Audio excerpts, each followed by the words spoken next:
Just the two of us. I thought I'd sent enough subtle hints to have you cue that up. Oh, I actually don't know. Don't know What if there's like licensing. I'm positive there would Or be. that there's some licensing. They'll just take the whole video down. For a banger like that, of course there's licensing issues. You don't get just the two of us for free. Shrek 5 had to pay out the ass to put that in their movie. It's Shrek. I'm not sure what number they're on, but there's a new Shrek coming out that everybody's quite up in arms about on the internet right now because they've, I think they switched or maybe have just cycled out their animation studio, so the animation looks different. And I don't know, when you're going to go make, if your only your modus operandi rather is to remake every goddamn movie you made in my childhood, at least attempt to make them look like the characters I grew up with, you know?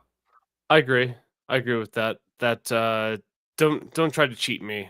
I think there's something hard to about milk that nostalgia when it's not nostalgic, you know? A lot of people, I think a lot of studios and people don't understand that, where it's when, like with video games, we need more diversity, just like good characters, and there'll be no problem, right?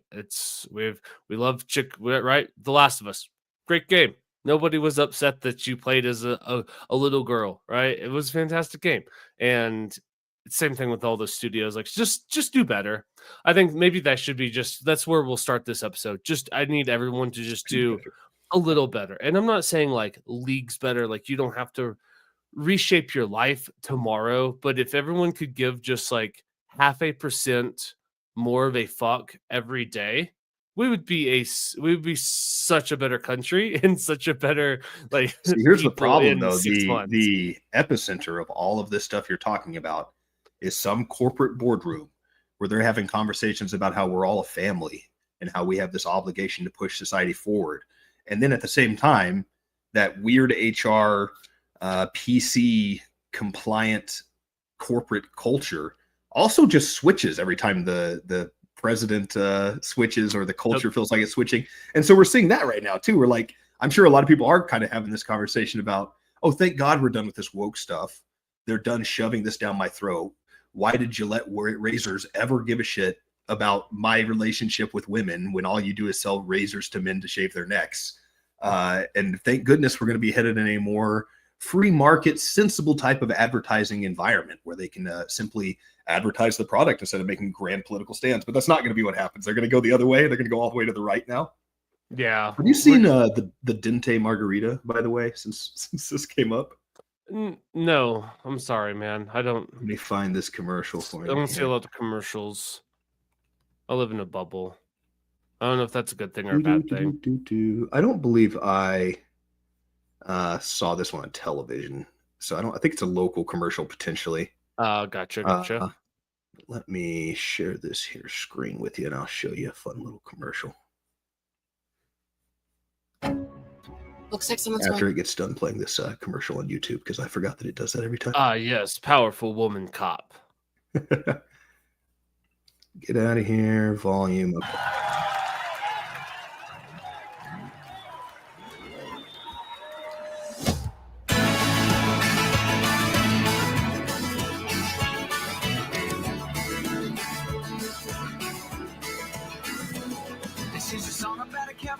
To break from the chaos of this modern world and just wants to ride the Dente. The Dente is a world-famous Presidente margarita at Chili's restaurant. It has a newly redesigned shaker that's tasteful yet fun. Chili's wanted to reintroduce the Presidente margarita to a NASCAR audience, but that was pretty complex, so we came up with the catchy line. You know, because of the fuck Joe Biden thing. Anyway, we don't have to listen to the other 2 minutes of that horrible commercial. Wow. But that's a nice example of what we're just talking about, where they're now completely leaning the other way. Like, oh, it turns out Dylan Mulvaney wasn't the best audience for us to sell Bud Lights to NASCAR fans. And same thing at Chili's. They had the Presidente margarita, which I guess became quite controversial to the 5 o'clock happy hour. Why? Because it's in Spanish? No, it was at the time that it started catching flack, I believe was during the Biden administration. I think this commercial was before Trump got inaugurated. So it was because they wouldn't drink the El Presidente because he ain't my damn El Presidente. I'll tell you that much. But hasn't Chili's had that Presidente margarita for our entire life? Yes. Yeah, right. I was gonna say it's like I remember being 21, can't afford. It's like you could go get shit faced on those. Matthew, you have to see this from a marketing perspective, and there's a room full of people, very high level in the industry, that are very well educated, who've had a lot of long-winded conversations about selling margaritas at 5 o'clock every day in Chili's in Middle America to people with IQs of 85 that watch NASCAR. And this is what they came up with. Yeah, well, they might be onto something. I would be really curious and I'm sure that unless you're an insider to the company, you'd probably never get a hold of this data. But I would be really curious to see what the sales of that margarita actually does over the next 6 months, right? Was it money well spent, or is it just Chili's margaritas? And like you've already you've already captured your audience, and no rebranding is ever gonna, because nothing against Chili's. I just don't live close to one. I think the closest one's 2 hours away. So, I was gonna say it's just because you don't live next to a city. Because if you live in a city, you live next to 7. For sure. And nothing against Chili's. I would imagine though that the Chili's market is captured. You know what I mean? That they have their staple customer block, and that there's probably not a lot of, I don't know. Are there that many people go and it's like, oh, let's go try Chili's for the first time tonight, honey? It feels a lot to me like you're probably right, because I think the strategy of Chili's is massive saturation of suburbs so that they have basically the same 5 o'clock crowd every day at happy hour that comes in that don't have a bar around them, or they have one bar around them. So at least this is the second option. I've had friends who waited tables at some Chili's back in the day, and it was some surprisingly rowdy stories coming out of 5 o'clock happy hours where they had to like break up fights at a family Chili's on Tuesday night. Crazy. And all the more power to them. I'm definitely not what you think you're signing up for when you take that job waiting tables at Chili's. Absolutely. I think about getting like stiffed by like 70-year-old people that just don't understand that tipping has gone up with inflation. They still think a $3 tip is sufficient. And pause with Matthew. Try not to say black people there. Black people do suck at tipping. For sure. No. I'll say it, Logan. I will never shy away from any type of hatred. All right, like black people do suck at tipping. I was really thinking about like the older, like I don't know, the person like I pictured the 70-year-old couple that comes in like 3:30. You know what I mean? Yeah. That's who I was thinking of. Yeah, and that's unfortunate because that's one of those like, I know in your head you did a good thing because that $3 you gave me was like a weekly salary in the 60s. When you were starting off. But nowadays it's a little bit rough. For sure. Back in your day, I understand that $3 and a lot more. Thanks, Obama. I really appreciate it. And I think this is kind of part of a good bigger conversation we're going to have today when we get to our Trump's heel turn and some of the interesting decisions he's been making of late as well. But yeah, I think that's just a microcosm of like, we always think it's getting better right when we get done with the old administration, but 4 years is a long time. And here we are 50 days into the Trump thing, and it's already getting a little weird. Before we get into that, I promised you a goofy story here. Oh yeah, that's right. This is along the lines of, you remember my honking for biker safety campaign a couple episodes ago? I was proposing just like making sure that every car honks 7 times at each bike they pass on the highway. It's a similar like improvement to social behavior idea that I'm trying to get across without having the oppression of government to do so. I think we as a society have to take the onus on improving the way people behave in public. And one of these was sparked for me because I saw, which actually was a funny video. It was one of the influencers in front of the angel wings painted on a wall taking a picture. Okay. It was a separate painting of 2 human hands, and there happened to be a pigeon standing in front of it hilariously. It was kind of the pigeon mimicking her. But it got me thinking, especially in Austin, Texas, where it seems to be the nation's capital of cringy TikTok influencer type people and their needs. Like I've seen lines as long as I've seen at Franklin's, waiting on some brick wall in South Austin that has a painting of whatever behind them for an influencer to stand behind or stand in front of and take pictures, so it looks like they have wings or whatever. So most non-annoying people, we all hate this behavior, I would imagine. It's something that kind of irritates me at times. Definitely not so much that it takes the behest of the U.S. government to handle it. But I was thinking that a place like Austin, Texas could really benefit from one of those murals, really tasteful, attractive one, something that would grasp the eyes and like even above the average wings on a wall, be something that would be advantageous to get on your feed, really get those views, and then open a bar across the street from it with a balcony and some like permanent trebuchets or water balloon launchers, take come and take pictures. I just think this is like a culture move that we could take that's kind of I don't know if non-violent, it's like lightly violent maybe, but a good little social correction that I think we could take on as a society that just seems like a good money-making idea for me as well. I'm down. I think that getting struck with a water balloon strikes me as relatively non-violent. I'm sure that there would be those that would argue, that's you're accosting me, you've assaulted me, that's battery, but I did think paintball guns at first, and to be honest with you, the assault part was not what made me come off paintball guns. It was that there would be paint on the ground and the influencers might know what was happening before it happened. It would. Well, I mean, maybe the water would be a giveaway, but I mean, and granted, when we played paintball, give it 5 minutes on the cement and hot Austin summer, that's actually very fair. And I guess granted, when we played paintball, we cranked up our PSI way too much. I remember the first time that we went to like an official course and you had to test how fast your gun was shooting, and the guy was like, you guys are 3 times over the legal limit to play here. And it's like, oh, that's why it disrupts our closes and gives us these nasty bruises that our parents are so concerned about. I recall that because I got the Walmart special. We only were able to talk my parents into buying paintball guns when we found like a dual set that sold for $50 in combo. And it felt a little bit like I had a water balloon launcher out there, and there were some paintballs that buzzed past my head. For sure. Yeah, no doubt. I started off with one of those and then quickly realized that I needed a good gun. But back to your point, I like the water balloons.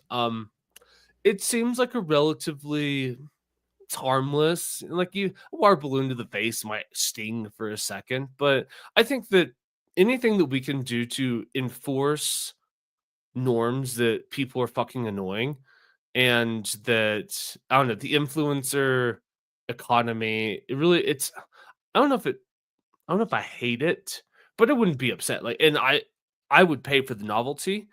If it was $100 to get into that bar just to get in, and then I had to pay for drinks that were buy a raffle ticket to man the trebuchet, for sure. And then if that whole excursion was going to cost me, let's say $250, I would gladly pay $250 for a couple of overpriced cocktails and the opportunity to hurl water balloons at influencers. That sounds like a great, a good Saturday, for sure. That sounds like a fantastic Saturday. So, if legal gets in the way of this idea and you can't be physically accosting people, even if it's something as light as a water balloon, the alternative that pops in my head is you still want the balcony for viewership across the way, but maybe you plant somebody on top of the other building with a mannequin that's kind of filled with some eviscerate and blood that you can throw down close to the influencer, scream something right before that, like, fuck you, Karen, I always knew you were fucking tall, and then just shove off your mannequin. Nice. A good little some psychological trauma too. Yeah, it's like what's the legal ramifications of the psychological damage? I don't see. This is the problem with the world that we've entered today, is that there's so many. Our society is so litigious. There's all of these ramifications. Like, you should just be able to. We said we wouldn't say anything anti-Semitic until 20 minutes in. Well, we got close for 15.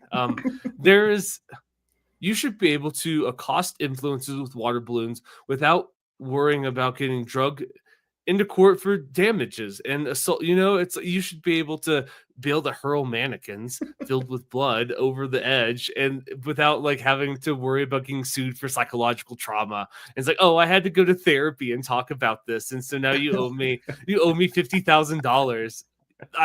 I lament that that's where our society has fallen to. This is it's actually reminding me of an influencer battle I had one time where I ordered some food from my favorite rotisserie chicken food truck that I didn't realize had now gotten a brick and mortar location downtown in Austin. So I had to drive like on a Saturday night into my most hated area of Austin and hang out with all the tourists while I got my chicken. And of course the chicken wasn't ready when I got there. So I'm sitting in a parking lot in my car, and there is a full like photography flash, like those big umbrella things with the flash. Yeah.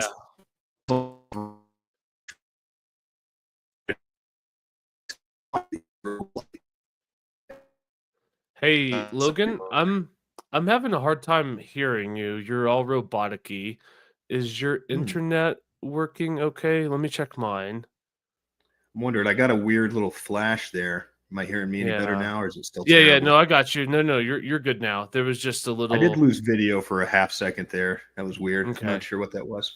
Anyway, I was I'm not sure where I got. I was strobe lights downtown, so I was driving in, and there was like some influencer taking pictures on the street corner, and I parked my car and very respectably turned my lights off at first, and then after about 5 minutes of me waiting for my chicken and they're just constantly being flashes, I just started adding my own flashes with my brights. Nice. It was a fun night for me. And they got mad enough. They turned their umbrella around and started flashing it at my car, but I was fine to have that fun with them. I laughed maniacally in my car as I ruined all of their social media pictures for 30 minutes. That's totally fair. And then I took my cold rotisserie chicken home that I'd forgotten about in the midst of this battle. Yes, justice is served cold. That's one of those. It's like that's some instant karma for you. And I struggle between this idea of like live and let live. It's not hurting me. Is it any of my business versus like I just don't like it. So that's exactly it, though. There is, and yeah, in the threat of becoming the cranky old man screaming about the kids on the corner of the street, I'm talking about the influencers who are like forming lines in front of businesses for pictures and like stopping people from having access to buildings and disrupting or in this case normal flow of life. Black at night downtown where a bunch of drunks are walking around a street that is now world famous for drunks walking around the street. And you're flashing brights at every car that goes by, like which isn't cool. Traffic. It's not cool at all. To eventually edit down one social media picture. Yeah, 6th Street is dangerous enough without that going on. But no, I understand. It is, I guess that's the delicate balance that we all have to play. At what point do you enforce certain behaviors? At what point is it live and let live? At what point does somebody else's behavior and how it impacts the rest of the world become a problem? So yeah, it's a tricky one. It's definitely a tricky one. And it's that, like, I don't know, I guess it's come back to that larger to tie it into anything libertarian based and not just me bitching about young kids on the internet taking pictures.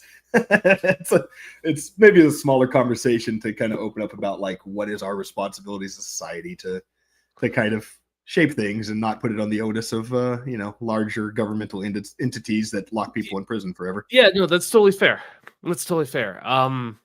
I struggle with this one.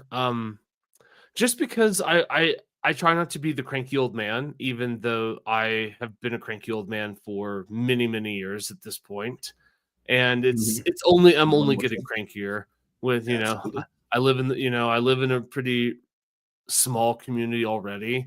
The amount of people I have to deal with is very small. And so, yeah, like my circle is, I know a lot of people, but I don't deal with a lot of people. And through that, I have noticed my threshold and tolerance for just the run of the mill bullshit of the average person is really low. And something I've been working on the last couple of weeks, because I've noticed that my fuse is relatively short. Not that I'm like I'm not blowing up at people. I'm not mean, but it's just like I could have been a little mean. I could have been. Sometimes. Let's be I am honest. a little. I actually, I a actually little can't. rude at times. Actually, I had somebody text me. This without getting like into the too many details. She said, "You never have to say anything to let somebody know that you don't like them." Because I was like, I didn't say anything mean to these people. To which is like, you don't need to say something mean for them to. And it's like, about the words that came out of your mouth. Yeah, that's fair. So resting bitch face. I've been working on it. It's you'd be a little more fun to be around if you'd smile more, sweetheart. that's fair. I actually had that conversation recently about working in restaurants, and like it's one of the few places where you get that experience as a man, where like you can be a male employee in a restaurant and people would be like, you need to smile more, you're bumming me out, and you want to be like, this place pays me like $5 an hour before tips, right? I depend on your tips. I'm at the and you gave me 3, so like I don't know, I don't feel like smiling about $8 this hour. Yeah, that's totally fair. That's yeah. And I guess it is going to be this tough balance to try to figure out how much of like, because I can tell you I don't want government doing it. And I think to a large degree, like culture is policed by people. And that's how, like we were talking before we jumped on, dogs. There's a way that dogs behave, and you have to teach dogs the way that this is the pecking order. This is how behavior will happen. I am in charge. I think to a large degree, we should bring some of that into society. I know we've talked about this. Like bullying is a good thing. Like sometimes you need to know that you're being fucking weird and your behavior is just not okay for the general public. I wonder how much of it too. Like I've been thinking more and more about giving cultures room to breathe. Like when we have this large oppressive like state structure and kind of state culture and kind of forced, like you're all American, but what does it mean to be American? We have so many different cultures here, and there's that weird thing where they try to like, well, there's no diverse American cultures, like there's just American, and they're like, yeah, you'll hear a lot of Europeans kind of talk about that. America has no cultures, and to some extent, certainly we do get melded together into one thing because there was kind of like the establishment of a state before many of these cultures existed.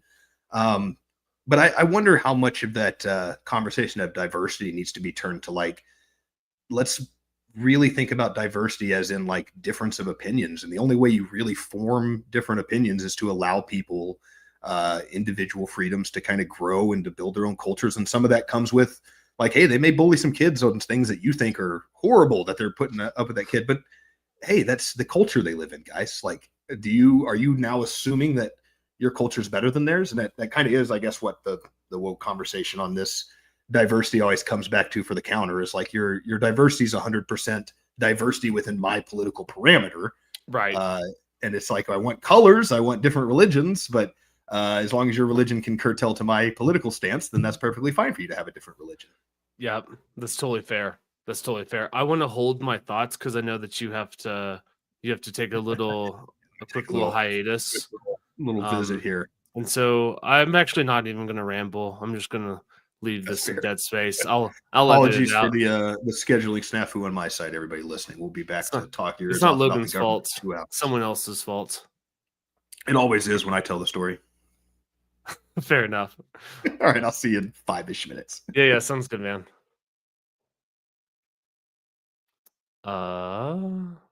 Yeah, actually, I have some things to say, but I want Logan's input.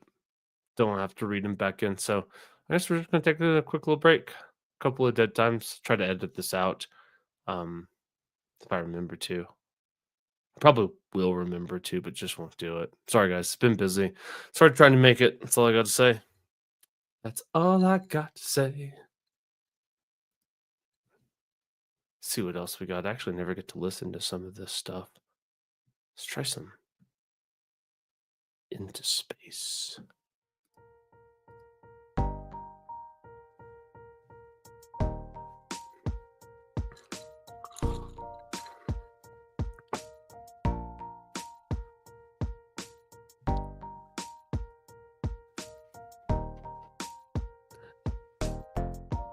This program is brought to you by Hilton. Do you need to assassinate the CEO on the doorsteps of our establishment? Well, do we have a deal for you? That's right. You can get the Luigi Special. 25% off if you stay in a quality suite in one of our better establishments, in one of our better rooms. That's right, 25% off. Hilton, we are here for all your assassination needs.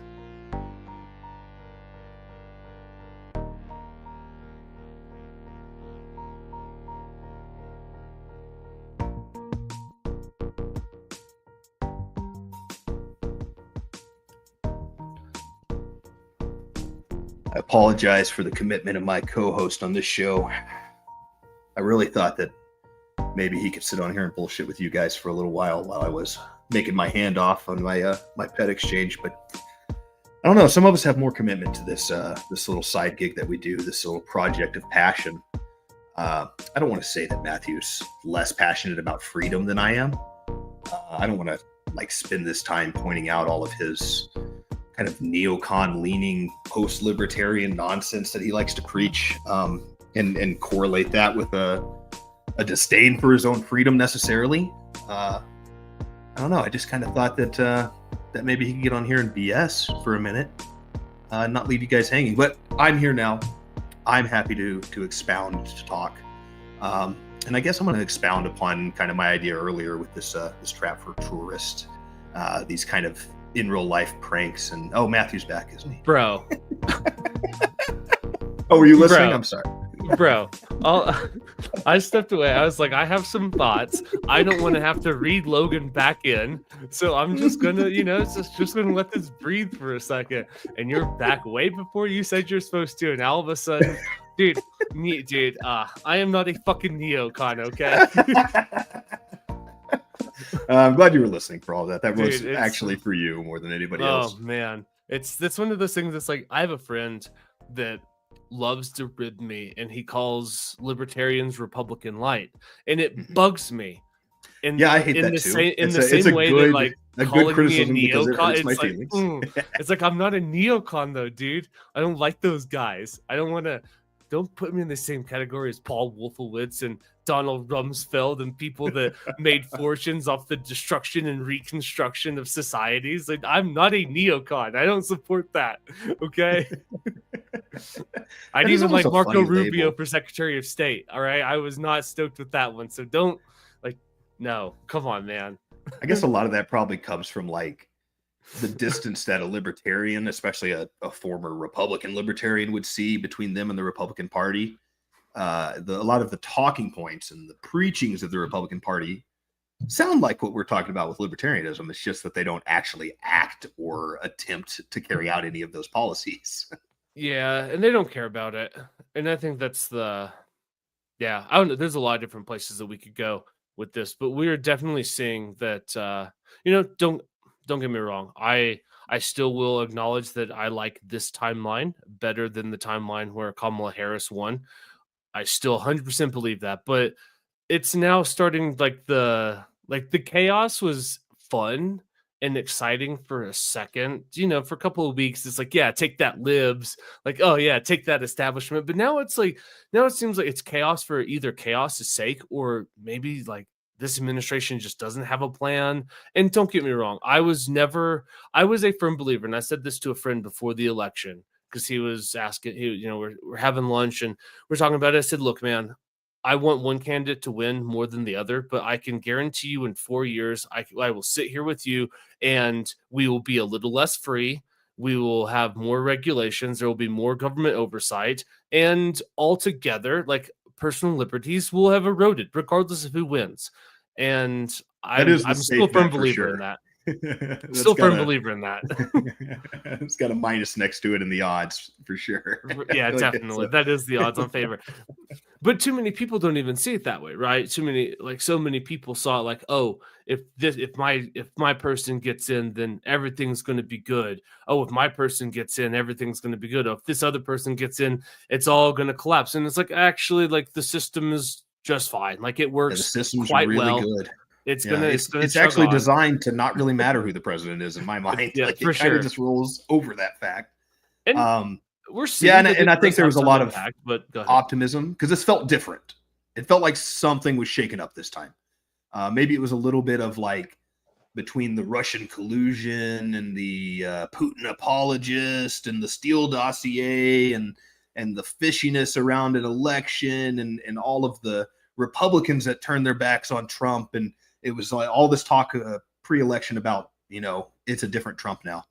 He learned all the right lessons. Like we have an entirely different Donald Trump. And I was always a little bit hesitant to jump on that train because I'm like, yeah, but you hear him say things like, yeah, we're going to pull out of this country. Absolutely. And then somebody will get in his ear the next day about all the oil rights. And he goes, well, obviously we're going to stay behind and keep some troops next to the oil field and it's I don't know. I've just never felt like there was this demonstration. I think there was a lot. And I guess we had this, I'm having deja vu because these are the exact conversations we had about Trump the first time around, where it's like both the left and the right are completely projecting the wrong image onto Donald Trump. The right's projecting everything that they want to happen and everything that they hope was going to get corrected in the Republican Party onto Trump.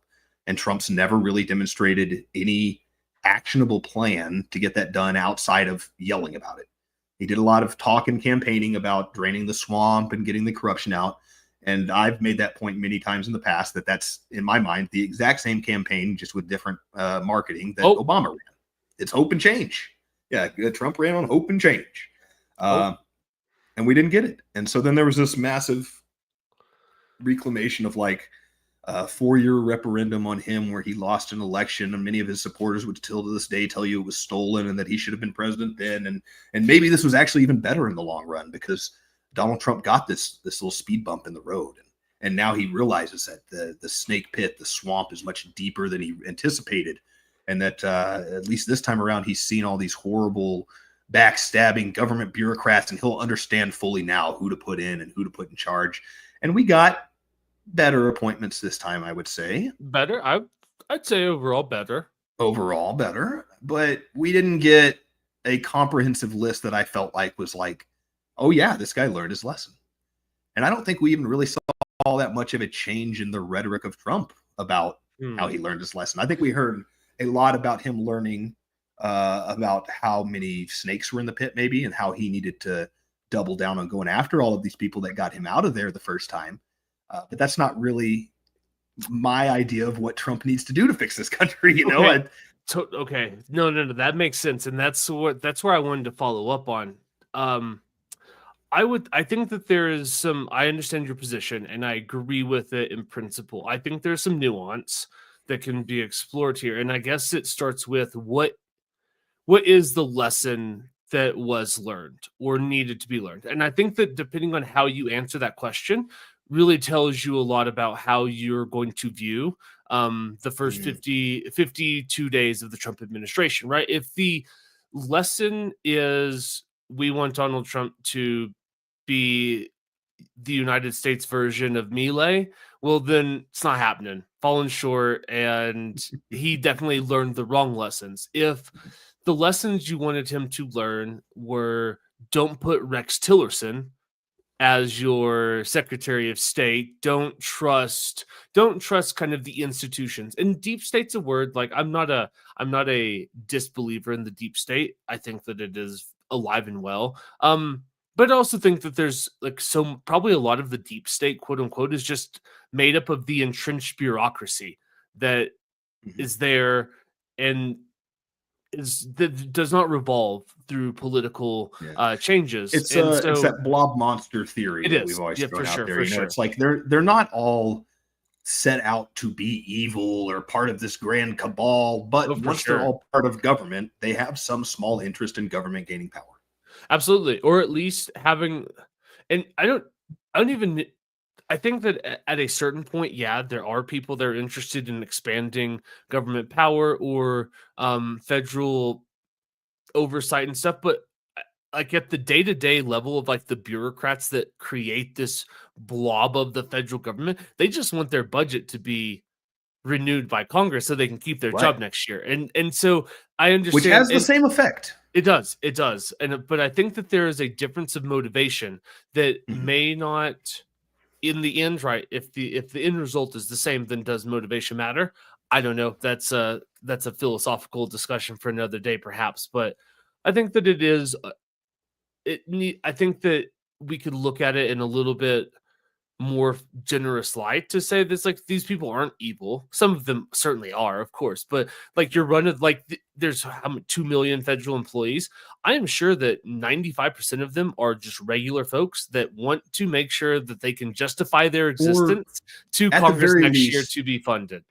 At the very least, it started out that way. And I would even say, okay, that's you fair. might could extend that to a lot of the political class, that like a lot of these people probably do go in with good intentions and they truly do think that they're going to change the world. And it's a bit of hubris and overreach to think that they're even capable of pulling that off in a coherent way without like screwing up the rest of the system. And then a bit of like, you know, sometimes money starts getting thrown around by the lobbyist and you eventually look in the mirror one day and your $7 million mansion and you go, oh shit, I'm one of them. Sure. And not to say that like that's certainly true of, you know, the bulk of Congress and maybe like your top level officials in a lot of these departments, but I know a few people that work in the federal government. Like I know one person that works at like a high level position. You can gear up whatever you want. I'm not going to drop this comptroller thing, man. He can what's go that? Fuck himself. I said, you can say what you want. I'm not dropping this comptroller thing. That guy can go fuck himself. That's fair. I was making a low-end government employee. No, that's totally fair. And I know a few people that work in the federal government, and they're, you know what I mean? They're not extremely wealthy. And so, to your point, yes, there are those people that are influenced, that are bought and paid for, but I really do believe that the bulk of these people are just showing up to a JOB. Even, you know what I mean? Outside of like, until you start getting into like these really, really top positions, I just think they just want to keep a job. Now, whether or not they should have the job, whether or not taxpayers should fund that job, right? That's where the discussion should be. But I don't like. I feel like there's a robot chicken skin evils. of exactly this, where the stormtrooper pushes the button and Alderaan blows up, and he's like, "Jesus, that's what that button does! Oh my god!" Is it the same one where the Sith is like, where he gets shafted on the elevator, and then he's going up the escalator, and the my lord, he's like, Stormtrooper, go fuck yourself. Go fuck yourself.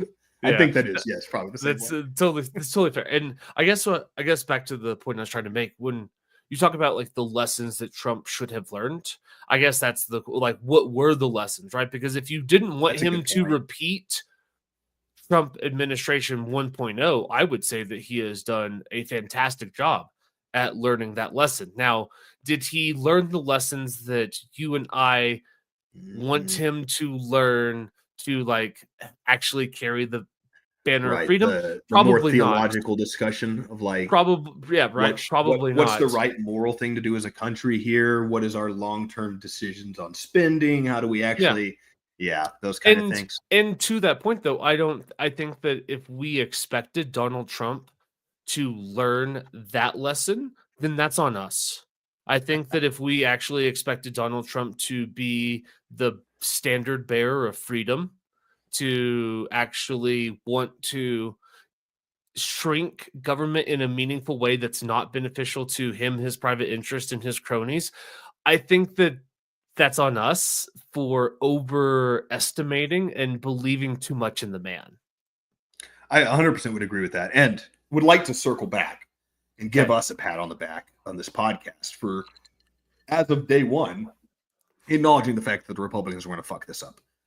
We didn't fall for this. I don't feel like we have constantly preached cautious optimism towards this Doge program, and like hey, it's a great shot. It's something we've always kind of advocated for. Maybe not in specifically this amalgamation, but the reduction of government as a principle. Sure. And I'm very happy to give it a shot, even if Donald Trump decides to spend all the money on the back end and reestablish all these programs with the new Republican tilt to all of them, which is kind of where this whole Massey story came from, which I found interesting today, which I know Matt's obviously heard about. But if you are not privy to it, there was, of course, after all of these cuts in spending, we had a big crisis where the government might get shut down.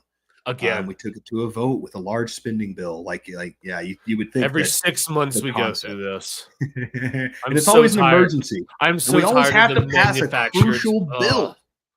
The manufactured debt, that bugs me so much.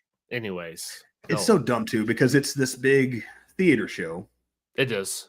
And then when it comes to, hey, we have to pass this budget so that we can continue having government, there's always something else that gets shoehorned in. It's never just, hey, let's figure out how to amicably come together and get the government going. It's always like, also, we need to send X billion dollars overseas to so-and-so. Always Israel. It's typically Israel gets a piece of it. Always Israel. I mean, that was even, I pointed that out when Trump did his first freeze with this administration. And they, obviously couldn't freeze the money going to Israel or to Egypt, where they're going to try to ship all those Palestinians, because that would be detrimental to our greatest allies' plans in the Middle East, and we couldn't possibly. But essentially, we have another one of these spending bills. Of course, there's some other stuff in it. It's more than just, hey, let's get things rolling again, and it's got a couple other little boost for our government to expound its control around the world.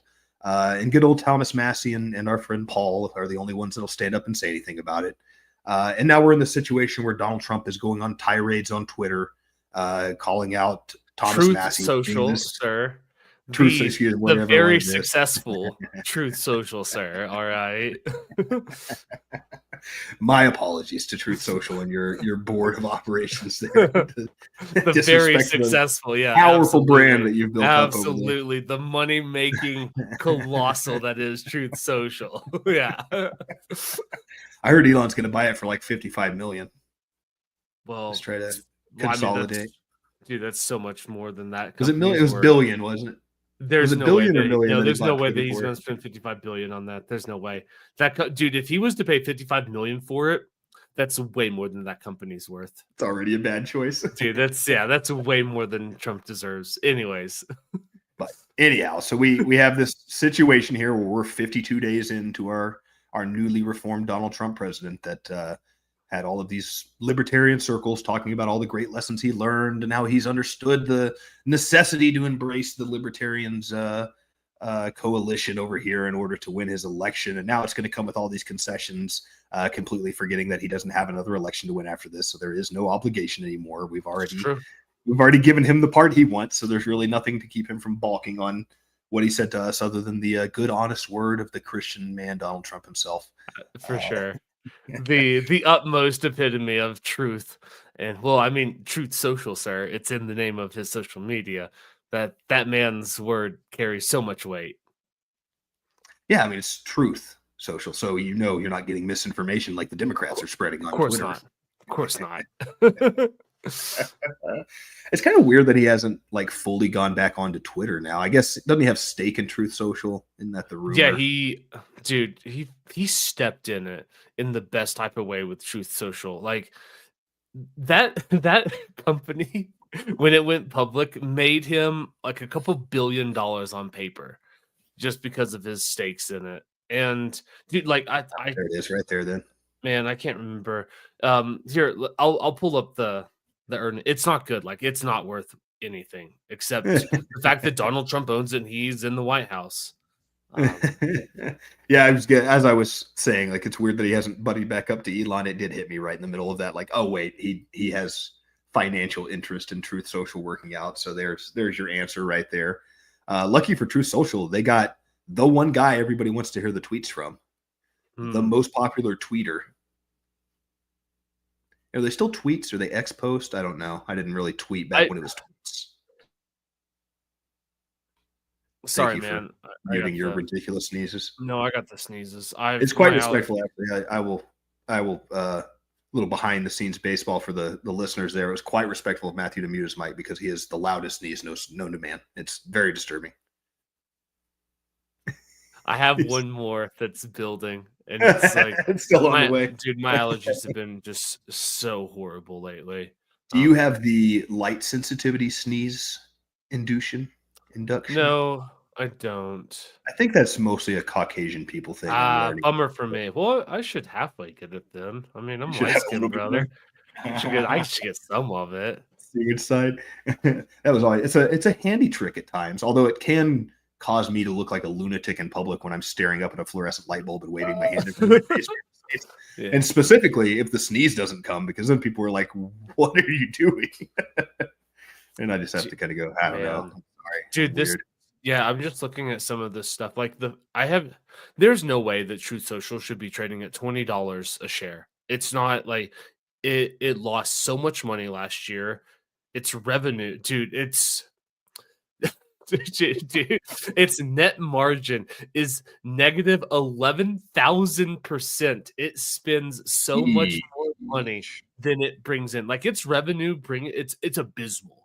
Like I'm sure that there are medium-sized grocery store chains in Texas that do more revenue than Truth Social does. All these is now producing them Truth Social.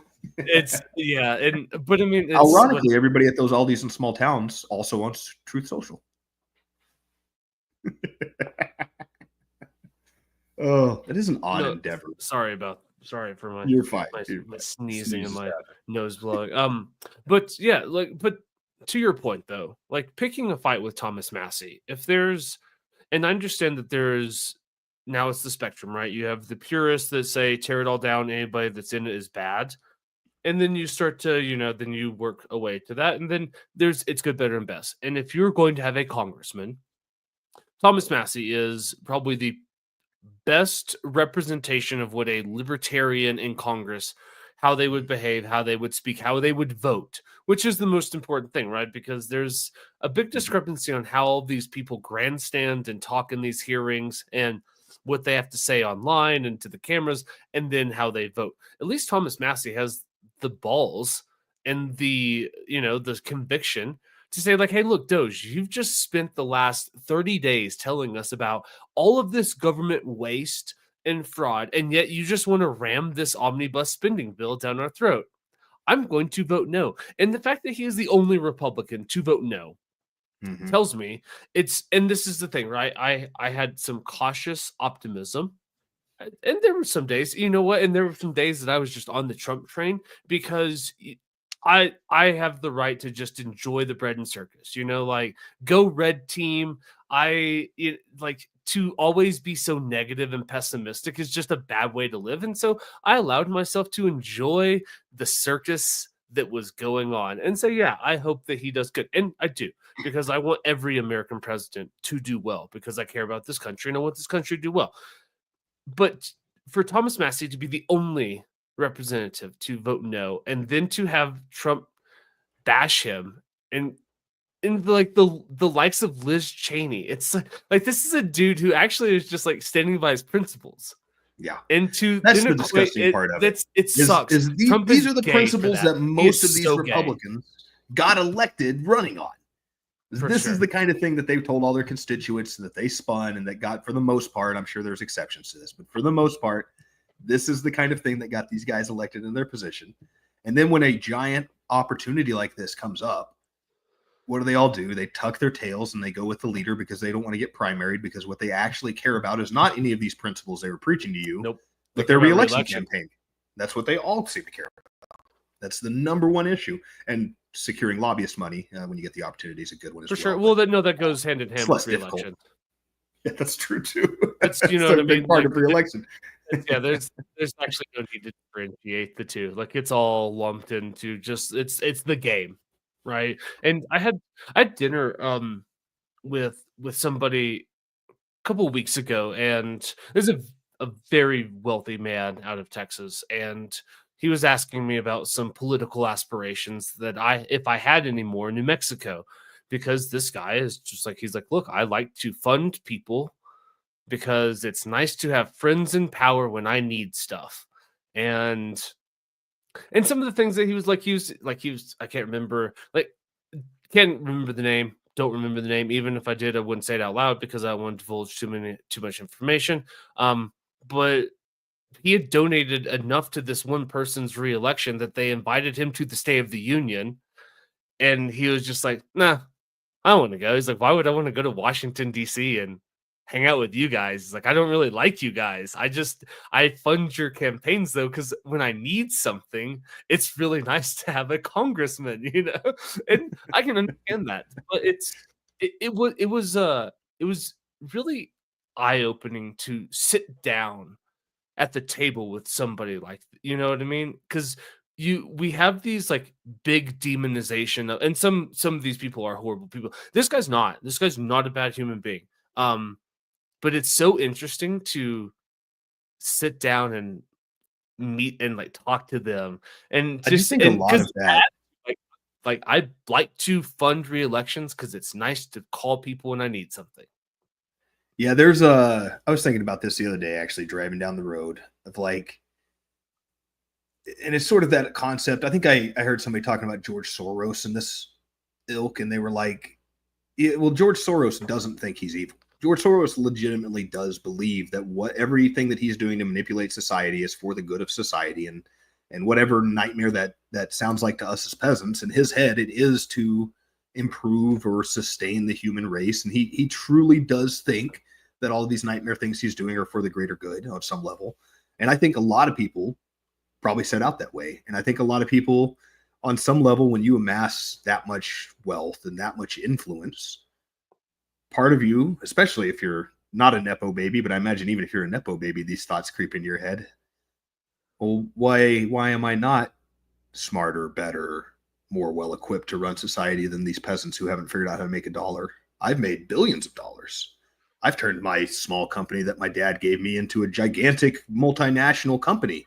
Like, this is I'm clearly, I know a thing or two about a thing or two. I'm not saying I'm better than other people, but clearly I am better at certain things. And some of those things are organizing large organizations such as my corporation. And maybe that's how a society should be run as well. So why wouldn't I be more well equipped? I'm a leader of people. They're looking for a leader of people. So I think sometimes it's not as nefarious as we'll make it out in our head, I guess is what it is. It's not this guy has amassed so much power that he doesn't care about peasants anymore. A lot of times it's, no, I think the government's stupid, or I think this other guy doesn't know what he's talking about. And if I can buy a congressman to make society a little bit better, probably have a moral obligation to do so, right? See, and so this is, I think that there's, right? So lots of nuance tonight in this. I think that is correct. I think that there are people, because I've met, and there's a difference of like rich people and really rich people. And generally rich people kind of suck. They're entitled, the way that they act, they're not, but like all of the really rich people I know are pretty cool people, you know, and so like you'd never know. And you'd never know if you just met them on the street, if you ran into them in the grocery store. And I think that there's a difference though between, and I guess it's what do we attribute to their motivation, right? Because if somebody says like, oh, I'm trying to do this because I think I can make society better, that's one thing. The couple of the people I know, it's just like, no, I do this because it makes my life better. There's no overarching, like, I'm not trying to tailor society. I'm not trying to influence policy because I think that this is the best way. That it's just like, no, I do this because it makes my life better. And because it makes my life better, I can provide this stuff to my employees. You know what I mean? And so I think there is a difference though in the motivation, right? Because if you do it because you think that you're smarter and better and you want to influence the overall course of how the nation moves, I think that's one thing. I think there's a lot of hubris that goes into that but the flip side of that is like, well, no, I just do this because it makes my life better. That's understandable as a human. Now, whether we agree with that, like whether that should be the system or not, like those are different conversations, but those motivations are understandable. Like I get that motivation. I want to, you know, I guess that's kind of what I was trying to circle into and didn't land the plane quite there. That's a really good way to put it. That it's not, and I guess the point I'm trying to make is not these like grand conspiracies to manipulate society all the time. That sometimes it's as simple as, well, I have money, I can change this thing. I don't know why is it correct to be this way just because a bunch of poor people said it that way, or some other rich guy said it that way a long time ago. Like, why not change it and influence it? And I'm sorry, and I'm kind of with you. Like, it doesn't inherently seem amoral on its face value, depending on what the policy is they want to change. Sure. And I also think that this is one of those tougher lessons of history and life that, especially in like the PC culture, everybody's somebody, you can make something of yourself. It's like there's winners and losers in life, and it's a lot better to be a winner than it is to be a loser. And it, like, my favorite quote of history is a Roman general, like during the Roman Civil War, and this is the bad part where he's like sacking a Roman city, it's an Italian city that wants to be Roman, but they're not quite Roman, so they rebel, and so they sack the city, and nothing good happens when cities are sacked. And he says for the history books that the strong did what they could and the weak suffered what they must.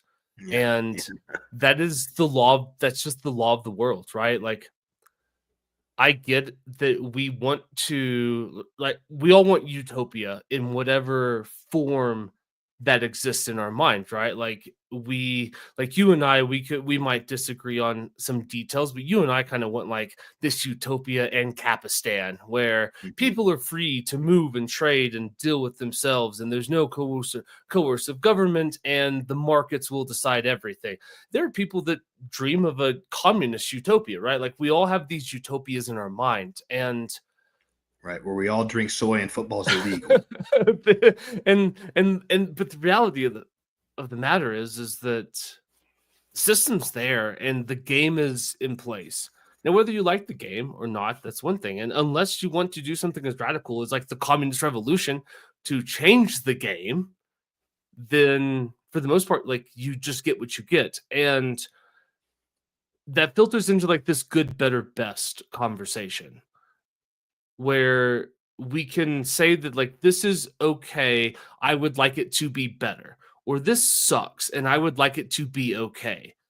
But to that point, right? It's like if I was, dude, if and I'm if sure one that's day a I found conversation myself that's happening a lot, and especially in like opposition to where I would say this is a huge like mistake by Trump to be going after Massey. And a lot of the more Republican party line stance on this is like, what are you talking about? This guy's getting in the, like, we finally have control of the government to make some important things happen, and you're going to balk over a couple $2 billion getting spent to keep everything rolling. Like the deficit. This is Trump's America. We don't know how long we got the Senate and the House. Like, we got to strike while the iron's hot. We can't afford for government to not be functioning right now. And that's a lot of what the conversation always comes back to. It's like, it's always when it comes time to stand on your principles as a Republican and do all those things that libertarians actually would like you to do, it's just never quite the right time, you know. Nope. We gotta, we could, but you know, anybody that questioned the 9/11 attack, it was kind of like, what the fuck are you talking about? We just got attacked. This isn't time for this conversation. But it was exactly that time for that conversation, because we didn't have that conversation, and we marched into war in the Middle East for 20 years with countries that had nothing to do with the attacks on 9/11 for the most part, and disposed several governments along the way, and caused massive human loss and all of these other. And in the long term, our State Department got more powerful, of course. Yeah, for sure. And it was a predictable outcome. And I think that from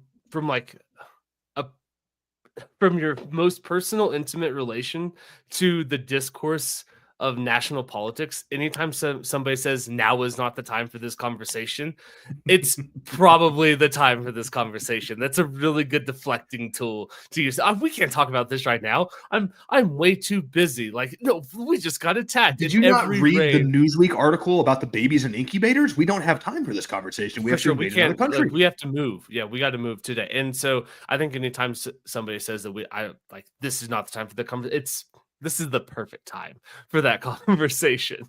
And it's the most vital time for this conversation. You're about to make a massive decision with huge implications based on an assumption you've made about this conversation I want to have. And in the same vein of this conversation, I guess that where we need to be all right, because we're starting to see the cracks showing, right? You can only win for so long, right? It was really fun to see some of the executive orders on day one, because those things were fun. And I allowed myself to enjoy the bread and circus of it all. I am fully guilty of that, and I acknowledge it, knowing full well that today was going to come. When you start going after like the one, like arguably principled congressman, it's like now you're just being gay. Like Trump, you're just like, you're really being gay now. Same with like your whole Tesla spectacle yesterday. Like, that's gay. That's stupid. I missed what was the Tesla spectacle? I missed this. Trump bought one because he bought a Tesla and they delivered it to the White House, and but it's like, I don't know. That's like, to me, that's super gross, because now you have like the dude who is in charge of the Department of Government Efficiency who literally just profited off of the president of the United States purchasing one of his cars.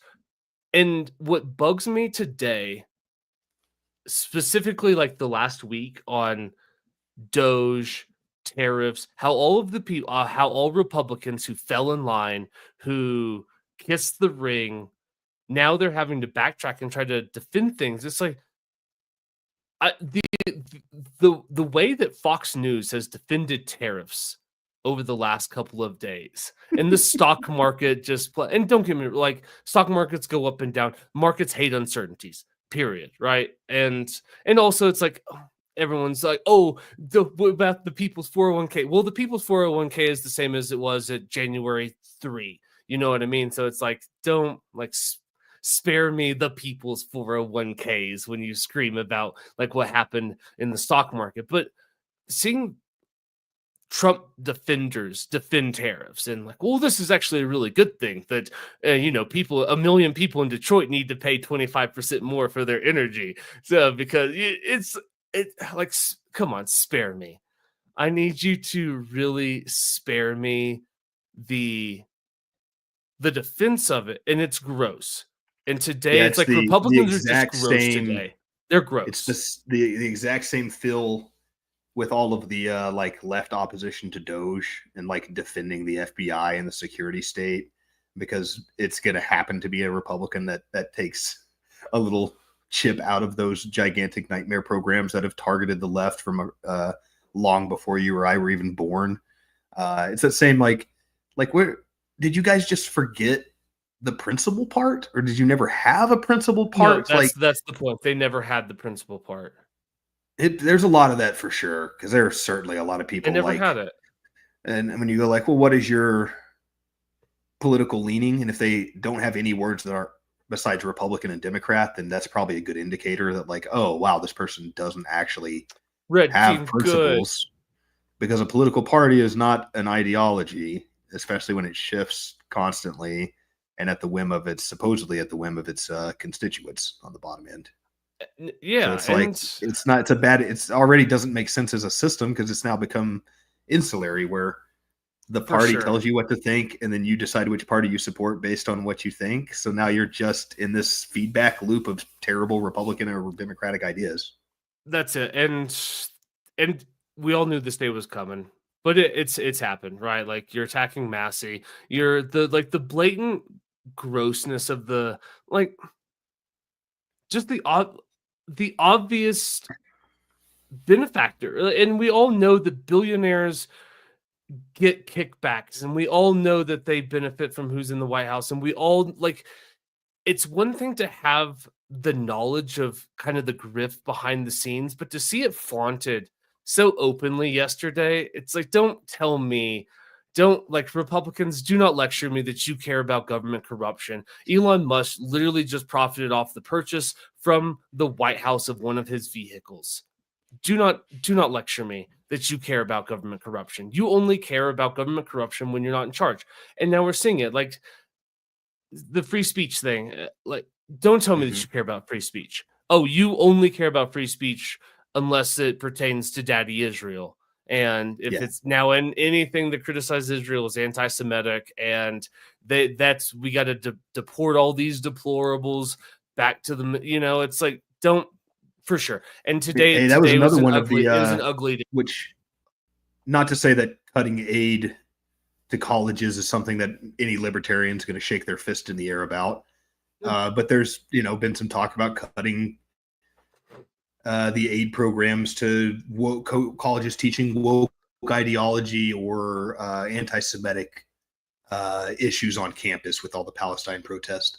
But again, it's like, okay, so now we're using the power of government to, one, double down and strengthen the right-wing ideology in this country, and then two, to the pro-Israel Zionist perspective. And it's like, those are not things that the government should be dictating to the people. Those are things that, as a politician, theoretically, the way this democratic system works is that you represent the people. And if all of the people even have a terrible idea, I would think in a democracy, the idea would be that you fulfill the wishes of the people that got you elected. Yeah. absolutely. So it's a little bit of a disappointment, I guess.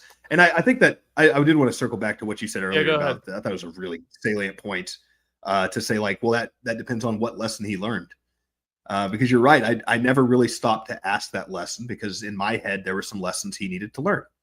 And when people had a conversation about the lessons he learned, even though I didn't buy it and I fought back on it, in my head, they were the lessons I thought Donald Trump needed to learn. I never really conceptualized that until you said it just now, that, yeah, you're right.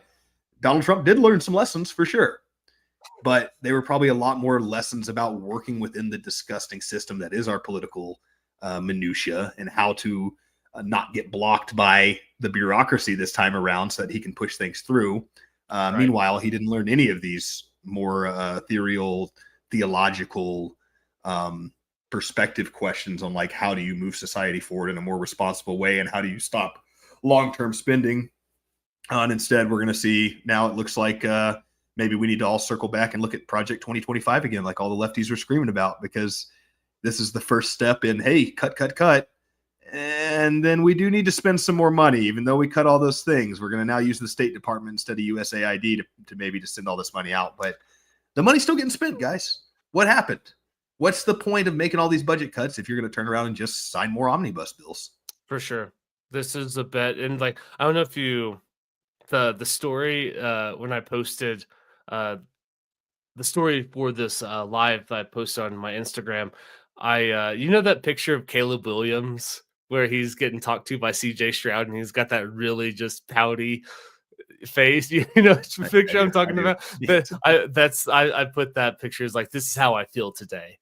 And and it's true, right? And we all knew that this day was coming, and I was hoping that we would get a little bit more than halfway through the first 100 days. But it's like, and don't get me wrong, like, I'm not a fan. Like, the protests in Colombia, they went too far. Students occupying buildings, disrupting learning, like, that got out of control. I'm not down with that. I'm not supporting that. But if this person is being detained simply under the guise of providing material support to a terrorist organization, it's like, that's a really iffy line. Like, I don't know, putting up flyers on Colombia, and I don't know if that, like, equates to material support of terrorist groups. You know what I mean? Like, when I think of material support, I think about, like, oh, you're helping, like, you're funneling money through your Cash App, you are giving Toyota intelligence for sure, you're doing something to actually help. And the government's argument for this is going to be like, oh, well, no, he did support and provide material aid because he helped move these protests along. And I was like, those went on way too long. I was very disappointed in how academic institutions allowed them to run amok, right? It's one of those things, like, cool, you have your free speech area, but as soon as you block students from going to class, like, nope,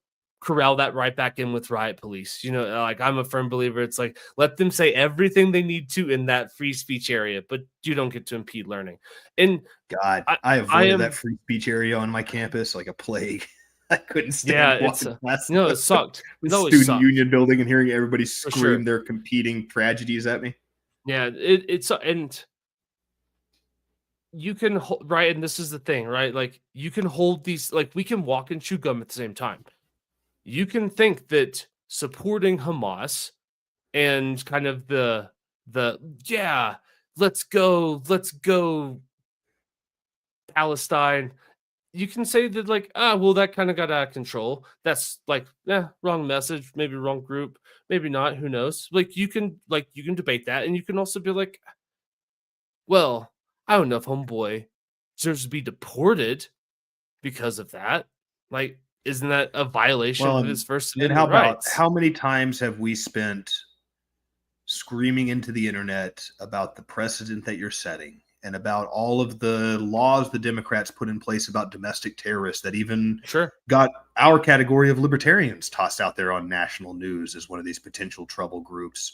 So, I mean, I'm a little dubious at all. If you're a free speech absolutist, if you have any inklings of being a free speech advocate to the maximum degree, as I like to think Matthew and I are, then you can't get mad at people for having opinions about things you don't like. And a lot of, again, when you have to consider every group that our government considers terrorists, and especially when you were named a terrorist group specifically after you formed because of an occupation to our country. Or maybe you could even say that for somebody who joined one of these organizations after we occupied their country, or after we starved out a ton of Palestinians on behest of Israel.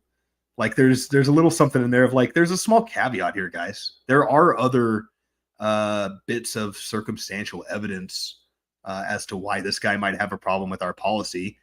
And I don't know, I'm a free speech guy. If he has bad ideas, I think that I'm a smart enough individual personally to hear his bad ideas and flesh them out. But if he has good ideas, then I think it's important that we all hear them and be able to criticize our government. And especially when his criticisms are, hey, your government's using its influence and military power to oppress me across the world, or the people I come from across the world. And that's something I'm screaming into the internet about all the time, about the worst part about our government. It makes me a little bit, my eyebrows shoot up a little bit when that guy gets deported for it, you know? For sure. I don't like that he's in custody. I don't like it. And I am a free speech absolutist. I am one of those people. It's like there's no language so offensive that it should be banned. Yeah. I'm a firm believer. It's like I just like, yep, go ahead. And I'm not even one of those people that has the carve outs for, you know, what's not protected free speech. When I say I'm a free speech absolute, I am like I am all down. Like if you want to go in the corner and scream about we need to rally up and go round up these, like by all means, like I think that you should have the right to say it. I also think that in that moment we have the right to go beat you up for it. You know, absolutely right. You can't incite a reaction from the crowd as well. For sure, so that's not. But go ahead. I lost my train of thought there. I apologize. What were you doing? Free speech, rounding up people, ICE. Oh yeah, it's I always thought there's an interesting argument in there too, that even if you have a surveillance program and a punishment program that's so strong that you can make it so that every racist in this country is not allowed to say something racist, is that even a better situation? I mean, one, you always have that almost that terrorism math problem thing where like if you squash any idea or suppress any idea, you're really just giving them fuel to think their idea is right and that you really do have it out for them and that they should double down. And also, wouldn't you rather know who the racists are? Absolutely. Like if you make it so that we just, you know, the simulation, you can no longer say the N-word. That guy's still saying it in his head over there. Wouldn't you kind of like to know that he's comfortable tossing some N-words out so that you're like, hey, how about we don't hang out with that guy Friday For night? Sure. Let's excommunicate him from our friend group. I smile because I was thinking it's like, yeah, banning it's like as a true, like, dude, true racism lives in our hearts. It's in our soul. Like banning it's not going to stop us from being racist. You know, this this is ancestral memory stuff, guys. You can't this is take passed that down from me, dude. You cannot take that from me just by banning my speech. Like it will always live deep in my soul. And there's, but you're right. Like I want to know these. Like I want to know who has what ideas because it's a great way to filter society. And when this whole like free speech and policing ideas came up to the Supreme Court back in the 1800s, God, I can't remember the court case or the justice that said it, but essentially it's like the government has no business on deciding what is and is not acceptable speech. That is for like the soapbox of public debate. That is for the people to decide what they do and do not want to accept and tolerate. And we as the government have no business trying to regulate that. And I long for the day. Unless you're deemed a terrorist, and then we have some special stipulations on taking away your. Yeah, that's what all these are. These are these little in routes, these little back doors to policing your language. They're like, they can sit there and talk about the grand implications, but that's all. I mean, and it shouldn't be that difficult of an argument to purse out in your head of, hey, I'm a free speech absolutist. This guy's telling me this speech is too dangerous because of X, Y, Z. It doesn't fucking matter why you think it's too dangerous, dude. Right. I'm against that. For sure. I'm against shutting down speech. I am too. And it's back to the Caleb Williams meme. Like that's how I felt today because it was just, dude, it's all just gross. Today it was just like, man, it was nice. it was really nice why the charade lasted, and I knew it was a charade. I knew that the wolf in sheep's clothing was eventually gonna, the mask was gonna fall off. The axe convinced the trees that it was one of them because his we hand made it. wood, and it's just like, all right, cool. There's the axe blade today, and it's like, well, it was nice while it lasted, and it bugs me though because it's gross. It's gross. You have the opportunity to actually try to do something important to progress liberties, and all you're going to do is, I mean, God, I hate to say it. Actually, I don't hate to say it. I will say it. You're just, it's daddy Zionist. It's all, you know what I mean? Like, all of these things make so much sense when viewed through, well, the lens of our greatest ally and what their interests are. Spare me. And maybe that's a little bit of like this quote unquote rise in anti-Semitism that's being reported in this country. But it does get, like, as the internet reveals more to us and we all have more research sources and ability and good voices out there on the internet, like yours truly, hopefully, and much larger shows, obviously, that are spreading these kind of information out there. It's getting harder and harder to, like, have the excuse of, like, wait, why is there only one country in this world that's immune from us cutting our funding to them? And is there only one country that we're absolutely mandatorily going to back militarily every time? And I know that there needs, like, nuance with everything.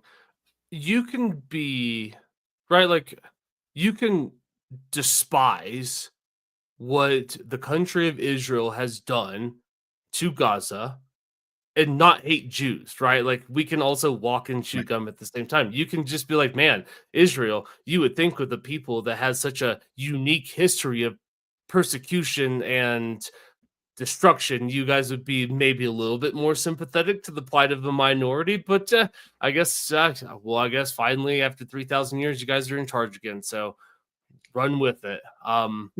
Maybe that's what's good. But it bugs me that so much of, and it's all the same thing, right? Like, you criticize how many Palestinian civilians have been killed. Well, you just hate Israel. You want to criticize Donald Trump for not for going after Massey. Oh, well, you're just not a real conservative. You probably hate America. It's all the same gaslighting, reductionist arguments. I guess those are those red herrings. Anyway, I can't remember my logical fallacies. Right, military tool. But still, it's all the same. If you happen to notice that every president that's ever been elected took the time to go to Israel and put a yarmulke on and kiss that wall, Well, like, you know what? I would too. To me, seems like an interesting rate. Like, to a certain degree, it's like I would too. If I could get a 0% interest rate on a massive $1 billion loan, I would put the yarmulke on and go to the wall too. Like, I'm not. I had this thought the other day. This is my conspiracy hat. Put the tinfoil hat on for a second here. There's always been this conversation about, like, when you're having this conversation that we're having now, is it the CIA is the dog wagging the tail of Israel or the other way around? And we've always kind of come down on the side of, like, Israel is the satellite state to the United States behest. But we had this massive undercovering of a scandal in this country. I don't know if you heard about this guy named Epstein, but he had some, I believe, an Israeli passport, and there's been a lot of speculation that he might be a Mossad agent. Yeah. Is it possible that enough of our good political people got mixed up on a certain island out there and had some pictures taken at the hands of a Mossad agent, and maybe that tail's moving the dog's booty a little bit sometimes?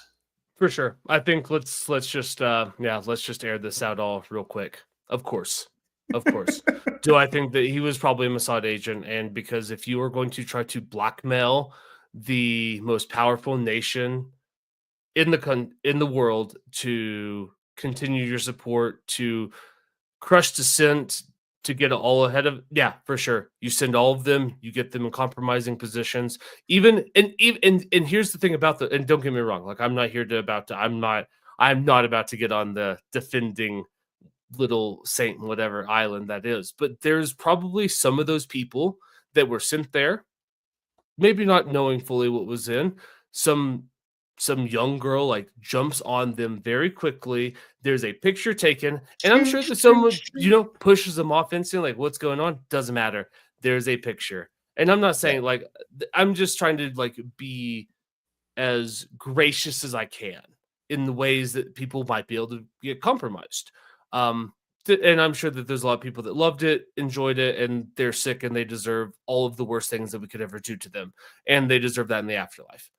However, it is the best way to capture a powerful institution. And so, yeah, of course, like I would do it. Like if I was Mossad, that's how I would do it. I think it's interesting too, how many neocon boomer age white Republicans were telling me right after the whole beeper scandal with Hamas about like, we got a lot going on in America, but I'll tell you something, those Jews over there, that's the best intelligence in the world. That is the highest level intelligence program that the world has to offer. And they're formidable. They're something serious. I mean, look at the way they created at least one fake industry. And I would imagine you create a lot of fake industries there, probably to even go as far as like putting in to win the bids to right? Hamas, Yeah, sure. To make it look as realistic as possible and to make sure that there's not any risk of another contractor taking that bid. And they were able to go through all of that and brag about it and take such pride in it. And these boomers can look at that and go like, look how fucking smart their CIA is over there. And not take it to the logical conclusion of like, hey, there sure are a lot of Israel sympathetic politicians on both sides of the aisle. Like, I don't know. Let's just keep connecting dots here and think about the larger implications. Makes me nervous.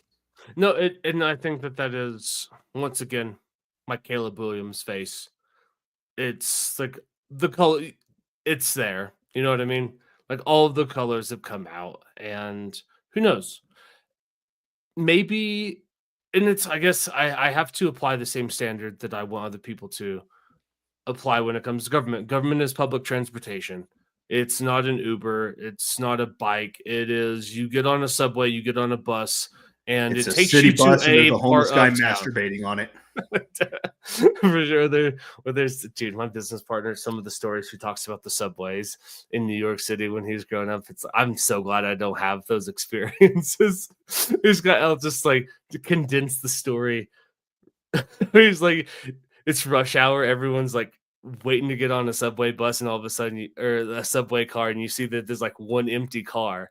And you're like, oh, this is so great. And then it opens. I can't believe I get one to myself. It opens and you realize why it's empty, because there's just like one stinky homeless person in there. That's just like, he's like, dude, we're New Yorkers. We're tough. We can stomach. But he's like, if you can clear out an entire subway car to yourself, it's like, that's, yeah. And it's true. But government is public transportation. It takes you in general directions. And I have to remind myself, because I am very upset about that, right? Because I have the right to bitch. I have the right to complain. I pay my taxes. I'm not happy about it. But I have earned the right to bitch about my government and how it behaves. And I have to remind myself on the flip side of it is like, well, if they do these things and it gives me 30% of what I want, was it worth it? Maybe it's not. Maybe it is. If it gives me 50% of what I want, maybe I get 5% of what I want, but if the other person had won, I would be at negative 80%. You know what I mean? And I think that we have to put this in the broader context of just what's going on as a country, public discourse. And that's important. And it sucks. Too. And I have gotten some of that same pushback of like, dude, what are you talking about? Look at all the good things that are happening. Like, what are you saying? Kamala should have won? And it's like, no. I think that we're in a better situation here with Trump than we would have been with Kamala. I fully acknowledge that, and I'm happy with the way that election went, considering the alternative option. However, it is still incumbent on us, I would say, especially so in a democracy where we have this sham that we're part of the system and that it's our wishes that are pushing it forward, to sit here and criticize Trump when he does stuff like this and goes after a Thomas Massey, who's probably the only good Republican outside of somebody with the last name Paul that I would even point to on that side. I'll give a little love to Chip Roy, my Texas rep out here. I like him. I've met him a couple times. He seems like the dude that yanked the flag from the New Mexico representative. I don't recall. Was it a Ukraine flag? Flag. Either way, I'm supporting it. That's fair. I don't. I just can't. I feel like I've heard the name Chip Roy. I just don't know if. Here, let me look that up. Sorry, I didn't mean. He's definitely been one of the ones who's been less pumped about spending money in Ukraine, and a lot of the neocon boomers don't particularly love him for that, which I thought was funny. One of my boomer friends was like, "Oh, you know Chip?" One day when I kind of shook hands with him and said hi, and he was like, not a big fan because, he's tried to squash that last spending bill to Ukraine. And I was like, you're just kind of making him a little more likable in my books, if I'm being honest. Yeah, that's fair. We are a different kind of free market people. You're a fake one, for instance. Oh, different. Yeah, it's a different Texas congressman. There was there was during that whole State of the Union. I don't know what to call it. Trump circle jerk. Let's call it what it was. There you go. It was fucking unbearable too. Yeah, I guess when Trump was walking in, the representative of the southern part of New Mexico had a sign that said that this is not normal. And oh yeah, I saw the sign. And he reached across and ripped it and threw it. Which, whatever, that's fine. I was just curious if that's Chip Roy or not. I don't really have any strong opinions. It's Trump's America. We're back to physically accosting women who disagree with us. Let's get back to Western civil society here. And there's on that note, I don't think we talked about this. I don't have the respect for the pomp and circumstance and the decorum of I like the British Parliament. I like that they just yell at each other. And somebody says something and they just boo for 15 minutes and the person can't even finish, get it. I like that. I really do. And what I wish that Democrats would have done, right? Instead of this hodgepodge mix mash, are we now pro women? Do we support Ukraine? Are we anti-Doge? Instead of we can't, it's cheer for the kid that survived longer than he was supposed to with cancer.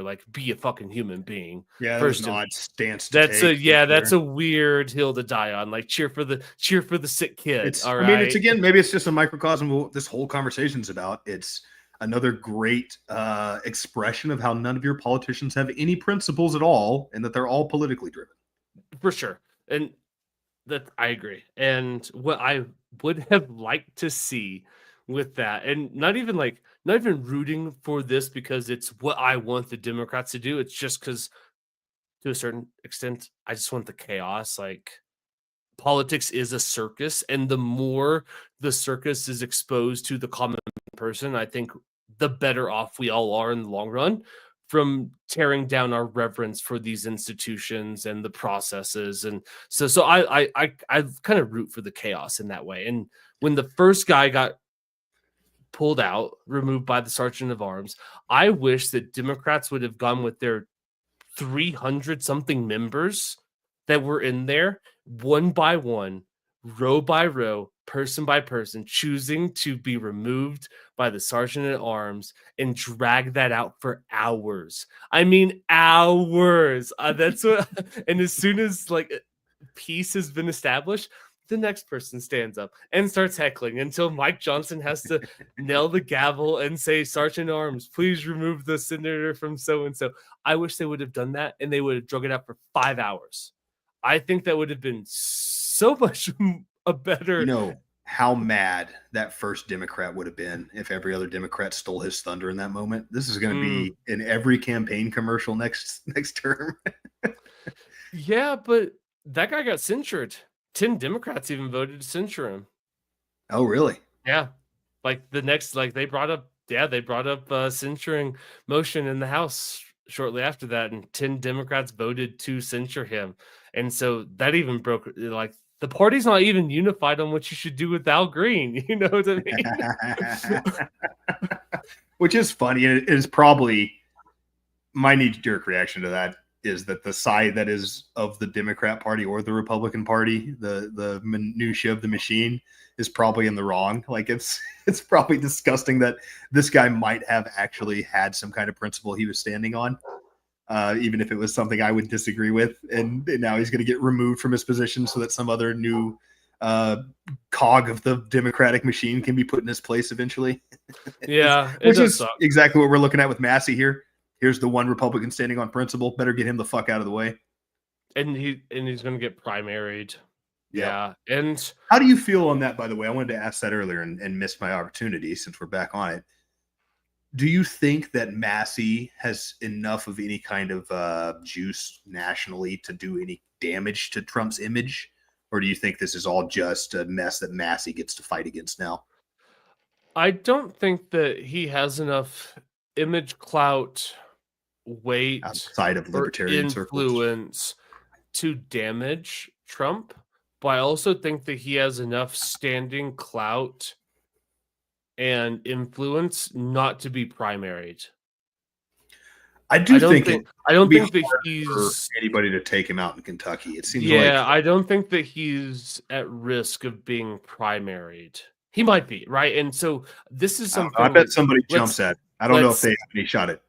For sure. And so I was going to say, let's mark the tape and let's put it for a future prediction. There will be if Thomas Massey gets primaried, no one is safe from MAGA. Yeah. And that is if he and I don't know. I think that he will probably not be primaried, but if in 13 months when they start the re-election process for the House, if there is a MAGA contender that actually primaries him in the summer before the election, it's like it was April or May, whenever the primaries are before, then let that be a lesson to anybody that steps out of line. You are not safe. If he gets primaried, then that brings us to a whole different conversation about MAGA, the influence of Donald Trump, and how formidable and outright fucking dangerous the machine has gotten. Is it possible, especially after this second election, is it even possible for the Republican old guard to gain control of this again? I don't know if I think that's possible. It's gone. No, it's gone. I don't know if MAGA has staying power past Donald Trump, especially if Donald Trump good question. Decides to kind of retire from the public view, which is probably not likely, or passes away in the next 4 or 5 years or whatever. He's way too much of a narcissist. So maybe the only hypothetical we should explore is if he passes away sometime after this. And so the next presidential election cycle, you don't have the head of the snake, so to speak. I'm curious to see how far MAGA continues as a movement, if that really becomes kind of the new identity of the Republican Party. I do think the old guard's pretty much rained out at this point. I don't think that there's any juice left in the neocon worldview for the most part. They're out. It doesn't mean it doesn't get replaced by essentially the same thing or something worse. Well, it could be worse, right? It could be worse. It could be worse. Not much worse. Neocons are a nightmare for sure. Neocons are actually really fucking bad. So to be fair, it's got to be pretty bad, but it could be. I think all you have to do is look at the confirmation of RFK, the senator from Louisiana. This was a guy that was outspoken about RFK. This is a guy that was not a supporter by any means, and I imagine that there was a phone call that said you will support RFK or you will be primaried in 2 years because it's Louisiana, right? You can drum up some good Southern. The voters can't even read here. We can convince them. All right. I mean, I want to take that joke, but New Mexico has lower reading rates than Louisiana. They read better than we do. So. Unfortunately, fuck. uh,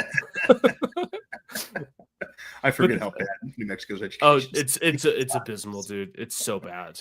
You think it wouldn't be because the people, the voices out of New Mexico that you usually hear are, kind of like rich mountain people who are well educated that are transplants anyway. That's so you kind of get like exactly it. Risque rich white guy image from New Mexico, but that's not the average population of New Mexico. New Mexico's poor and stupid, dude. Across the board, it sucks. Like this state's got. I mean, I won't even start to touch that because this state has so many problems. But I think the writing on the wall is that Cassidy fell in line, and whatever hearing he said, oh well, I've talked to RFK and he said that he's gonna report to me and keep me appraised of everything that he does and what my is. Nah, you were threatened with the primary and you caved. It's as simple as that. Because RFK is never sending you a report again. RFK is never asking for your input or opinion on anything.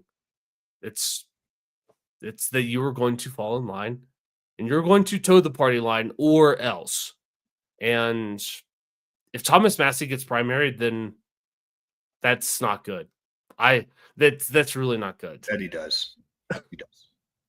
I don't even know if there has to be. I was about to say if there's any possibility of a MAGA candidate beating him, he will. I'm not even sure it takes that. I think there's going to be some stormtroopers of the MAGA empire that are happy to march in there and take the L for Trump just to like be the guy that to curry some favor with the headmaster, maybe, I think it's possible you see it. And I think it's sadly is possible that they could pull it through. I think Massie's safe. I think the people of Kentucky, for the most part, seem to understand the gem that they have there. I think he's generally popular for his district. He's not, he's not like he's not a wavering candidate. Right. He's pretty popular. But, we'll see how many people have drank the MAGA Kool-Aid in that district. And though they agree with his principles, they now see him as opposition to the man who's carrying out those principles, even into the orange crusader to slay the blue dragon. Right. Yeah. So I'm with you. I don't think Massie has the juice to really challenge Trump's image nationally. But I did hear an interesting one. I heard a little bit of Tim Dillon podcast the other day. And Tim Dillon makes some great comedic observations about politics. Like he always does them in like these ranty, over the top, sarcastic ways. Things the points he makes, you're like, God, that is a good one. And specifically the one I wanted to bring up to you was he was talking about the egos of Donald Trump and Elon Musk. Both of these guys have to be the center of public images. That like Elon Musk, for example, if he would have just kind of stepped back from social media 7 years ago, he would still be the smartest, most wealthy man in the entire world. And now people hate him, and he's getting the same treatment like Trump got when he ran the first time, or like lefty friends are like, he's just an idiot. He's never actually made anything his entire life. He actually doesn't know anything. He's only bought all these. And you're like, he only caught a rocket. Like anyone could have done that. If only we would have been funding NASA more, we could have figured that one out before. Any lefty about that right now, they'll tell you how Elon Musk had nothing to do with that, and that he didn't even found any of the companies he's currently owns, and that he just did this and it's like, it gets exhausting at some point, guys. It's like, I don't the guy's constantly going on autistic podcast rants about putting people on Mars and talking about it in ways that I barely understand. He's clearly an intelligent person, and by all accounts is pretty hands-on with a lot of the engineering of these rockets as well. So I don't know his weird thing from house. Yeah, no, go ahead. I'm now just bitching about Elon Musk and not making the point I set out on. But Tim Dillon brought up that these are two egos that need to be on top. These are two men that cannot coexist forever. And I thought that was a really interesting point. It kind of hit true to me that like there will be a conflict at some point between these two, and somebody is going to come out the victor. Tim Dillon was firmly in the Donald Trump camp that this is his realm. He's going to win this battle, and I think I probably agree with that. But I do think that's an interesting, potential fun fight that we get to see on the horizon. That there's no way that these two egos make it 4 years, and at the end of it are happy, like sharing the credit 100%. For sure, I think that we're witnessing. Oh man, I can't. Who was the third leg of the triumvirate? Was it Crassus? Because Crassus gets killed out somewhere in like Syria or Turkey in some sand fields, and so but in Rome, right, when they form the triumvirate, it's Caesar, Pompey, and Crassus. And then Crassus gets killed, and now you only have 2 legs. And then you have Pompey and Caesar. And I don't know which one is which. Would be more well balanced with 1 leg, if I'm being honest. And I don't know which one is which because Crassus or Pompey is the old man, and Caesar's the new young upstart. But I don't know if I would resign Donald Trump to the Pompey category just yet. I'm not sure. Yeah, he's also got a 100. different thing where like his level of energy is weird for 77. It's really high. So he kind of he has a younger man's for sure. Like I don't know. Yeah, and it might not be you like can speculate that it's been induced if you want. I won't even argue with you on that. But there is something there that's fair. Some hop in a step that we were missing in our last administration's leader. For sure. And it's probably not like a perfect one-to-one analogy, but the theme of it I think will stand. Eventually, someone's going to have to win. And I feel like it will be Donald Trump. But at this point, dude, I've said this once, I'll say it 100 times. Elon is a supervillain. He is the Lex Luthor of our time. Like, he is a James Bond villain incarnate. Like, that guy is up to no good. He is not, like, he is, sure, I like the rockets, I like Mars. Cars are cool, I've been in them. But he is a fucking supervillain, and he is, like, not to be trusted. And the fact that he's, like, conned his way into, like, a very, very influential role in the White House is not good for all of us. And it's not good for Donald Trump. It's not good for MAGA. It's like, it's not good for humanity. This is a dude who didn't want Ukraine to attack Russia, so he shut off their war-making capabilities. Like, that is some power. And the fact that he's just like in the White House with his hat talking about like, oh, I've got some tech bros going through some code. And here's my son. It's not good. It's not good. Yeah, definitely the intellect level, the supervillain planning behind the scenes, and the monetary influence. Those are the advantages of Musk. But the platform in which this battle will take place, being social media, Trump's just kind of the king. And I've never seen an autistic guy win a rap battle, Yeah, but it also helps to own the platform too. This is a good point. He owns a nice chunk of that platform. You own the platform. If that battle is going to happen in social media, well, then Donald Trump is at a severe disadvantage because there's a lot more X users than Truth Social. And if you haven't noticed, Mr. Musk, despite all of his proclamations of being a free speech absolutist, does have a couple of issues on Twitter where he does have to take people's voices away. Dude, take Don Lemon off his show after he said like one, not even like scathing critique about Elon. It's when Don Lemon got fired from CNN, he went to X and Elon welcomed him. And then the very first episode, like he had said something kind of like, it wasn't even that scathing of a critique. It wasn't that Elon Musk is the devil. X is the worst thing that's ever existed. It's just like, oh, Elon probably could do better in this category. And Elon's just like, nah, well, your show's canceled. Got my fucking Maybe you can do better on Truth Social. How about that, Don? Yeah. Your damn show.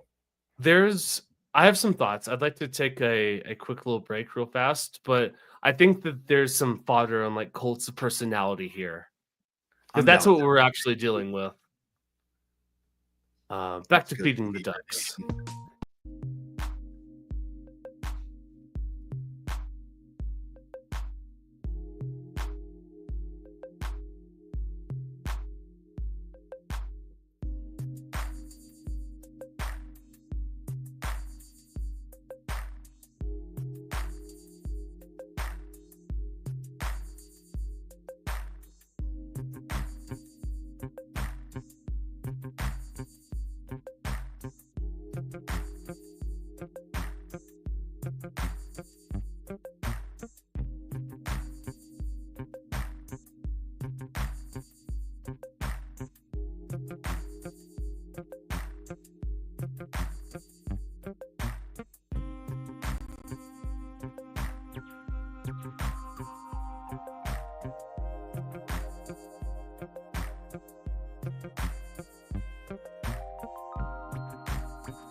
Guess I can continue to expound upon trolling while we wait on Matthew.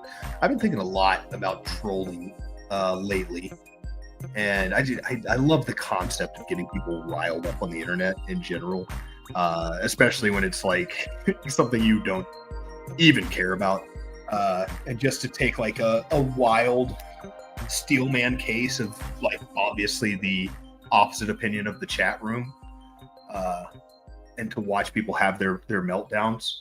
And it got me even thinking of like trolling in real life, kind of like the tourist trap I thought of earlier, which I realized pretty quickly that trolling in real life already had a term, which is just pranks. So I guess I've been thinking about pranks a lot lately. Just fun, lighthearted stuff, just messing with people. Maybe not even necessarily strangers, but like taking the time to hide in the shoe closet by your front door for when your wife gets home so that you can pop out and get her heart rate up a little bit, or taking the time to just to mess around with. Like we had a gate on the porch at the place I work that they decided was no longer a necessary gate. So they took one of the 3 gates out. Pretty reasonable decision. It's not like we really needed a side gate. But there's a gate on the front access and the back access of the porch now, and no longer on the side. And I've been taking this opportunity to watch people walk in all week, look at the gate, because it's a restaurant. They throw their hands in the air and act like it's the staff's fault that there's no longer a gate on the perimeter of the restaurant. And then as they walk in and comment on the gate, I've been taking the time to just look at them blankly with confusion until they go right at the side gate. And then I point at the still existing gate and I go, yeah, the side of the building over there. And just watching people kind of melt down for 5 seconds as they think they're losing their mind has been a really fun, like, little prank I've been pulling all week. I was taking a moment to just expound on trolling and pranks. I enjoy a good troll, a good prank. I was thinking the other day of like trolling's fun. We should do trolling in real life. And then I realized like, oh, I'm stupid. That's called pranks. We already have that. Right.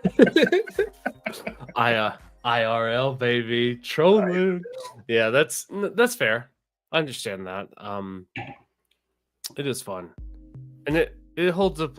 I wish that people weren't so serious that you could actually like, yeah. It sucks. And I guess while we're on it, real quick before we get into sure.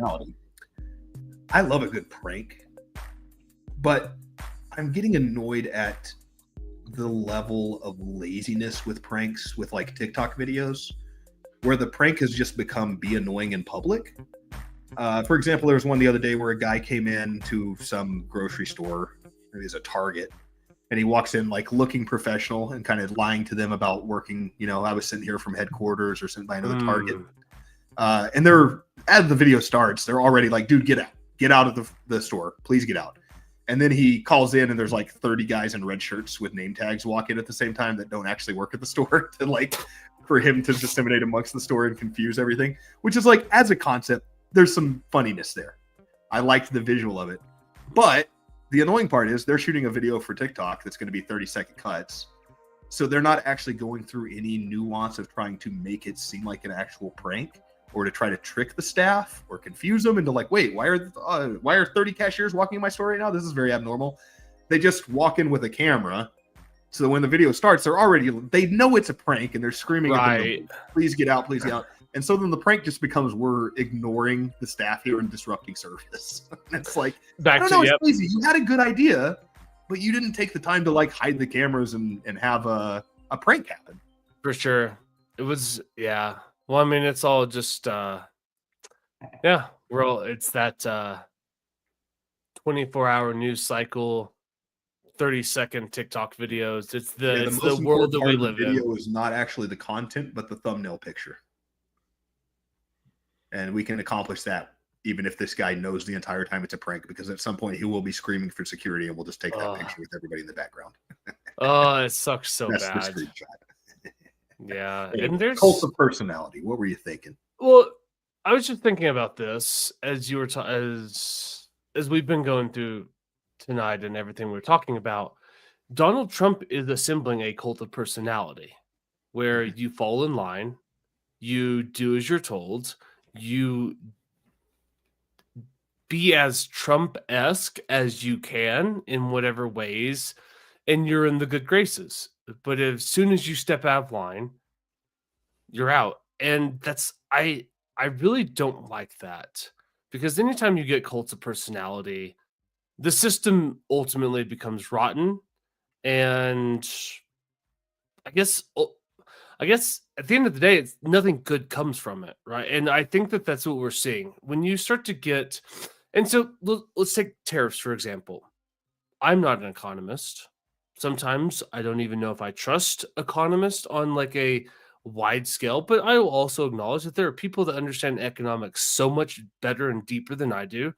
And generally, economists think that tariffs aren't great because they hurt the consumer of the country. Now, whether or not this is a 9 out of 10 doctors prefer camels over, it's like, maybe it's one of those things. Maybe it's not. I don't know. I'm not smart enough. I'm not an economist. Didn't study it. I read basic economics from Thomas Sowell, but I don't know if I'm any better for it at the end of the day. But when you have all of these people like Kevin O'Leary on Fox News talking about, well, it's good that the market's actually going down and all these you guys weren't saying this 3 months ago. If this was happening on Joe Biden's watch, you would have been out on the streets talking about he's crashing the economy. This is what you get when this is Joe Biden's America. But now all of a sudden,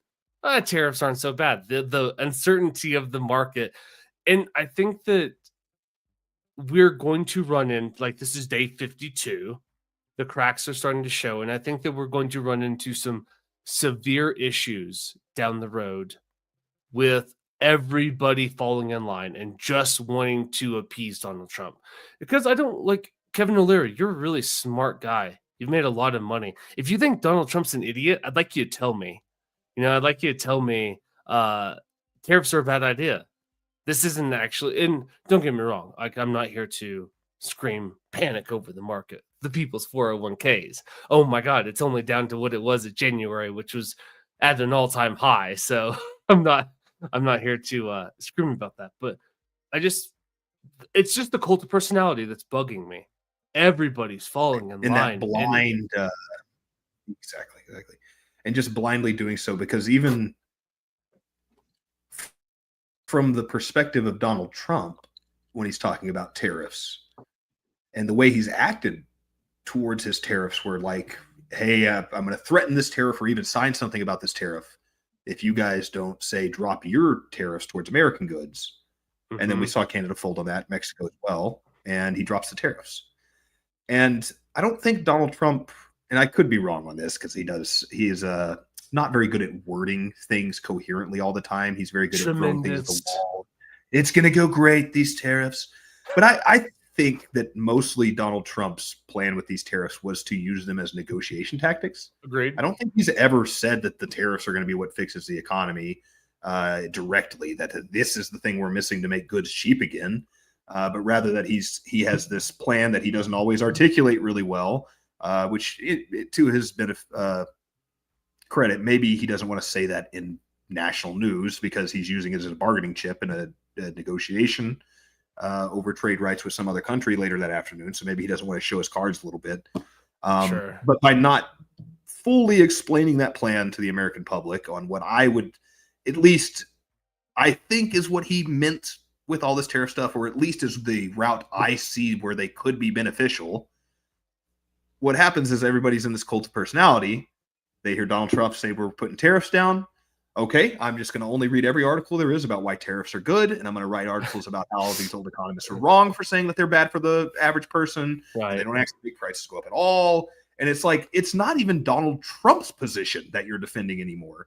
You've misinterpreted what he said, and you're so willing to double down that you're not even approaching this argument from any kind of that you have, that you're simply whatever Trump says. That's what we're on board with, because that's how you get through your next primary. Yeah. And it's really to, like you said, it's blind following. It's there's so, and it's crazy because it happens every goddamn election on both sides. Hey, they promised us all these things. Thank goodness we got this guy in that he promised us all these things. And then those guys go, I don't need your fucking vote. I don't care what you think. And they do what they plan to do the entire time. And we all go, oh, shucks. That stuff that we didn't bamboozled again. And there may even be a case that this might be the only president in my lifetime that might actually listen to public sentiment, that you might get in Donald Trump's head. Like, he seems like he sways quite a bit depending on an argument that he hears. And that he does seem to have a little bit of this populist thing in him, that this might be the president that you could pressure into acting correct. And everybody's already dropped their pretense of holding any kind of accountability for Donald Trump. Yeah. And that's the worst part about this, is that everybody is now so enamored about being in charge and having power that, and let's be fair about the American political system. The parties only serve as lip service opposition, right? When in power, they never really do all that much. And not to say, like I said, one timeline is, I'm glad that we live in the timeline that he won versus Kamala Harris, because I can't imagine it would be all the same stuff, but also gay. So that would be for sure. It would be. We would be screaming faggot a lot more on this podcast if she had won.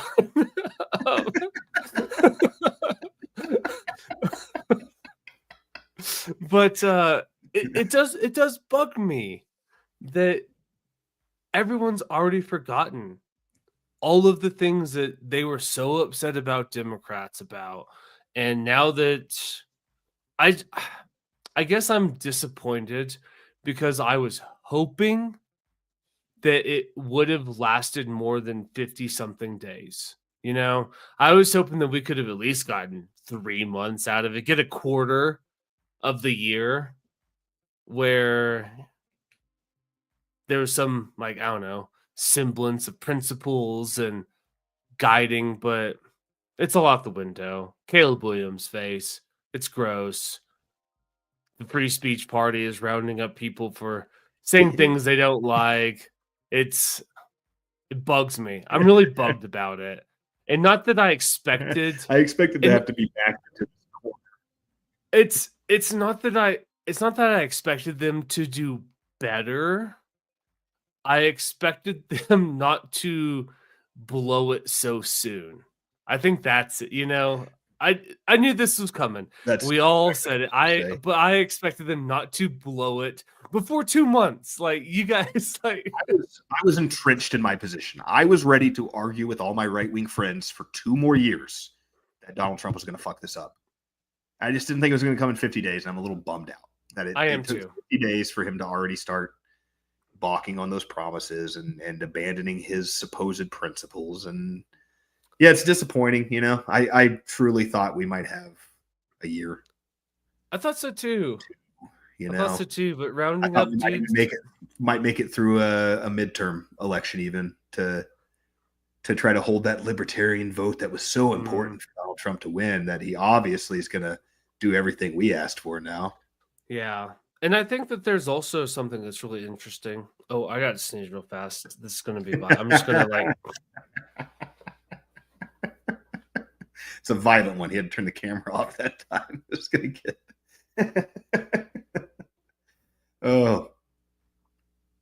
Oh my goodness. That was, yeah. Sorry. Dude, nobody needs to see that. It's so unflattering. I'd hate to have my face do like a little a screen freeze and then post that as a picture. Like, no, I don't need that out there. I think I horrify people sometimes in public when I sneeze, because I subscribe to the Patrice O'Neill theory on that like coughing is an expulsion of an infection, that you're trying to get rid of this bad thing. So why are you putting your hand over your mouth and just redirecting it right back into your fucking nasal cavities rather? Now I am polite enough that if I'm indoors, I still do the vampire cough into my elbow. But if I'm standing outside at the park, I try to project that motherfucker as far away from me as I can. I just send it to the air. I agree with that. Definitely people that look at me with tremendous disdain. For sure. It's like, well, your kids eat their boogers, so don't look at me. And your kids probably should eat your boogers, because you know it's good for the immune system. But man, what was I talking about? I guess I don't know, general theme. Cult personality. It's not good. I don't like it. We should hold people accountable.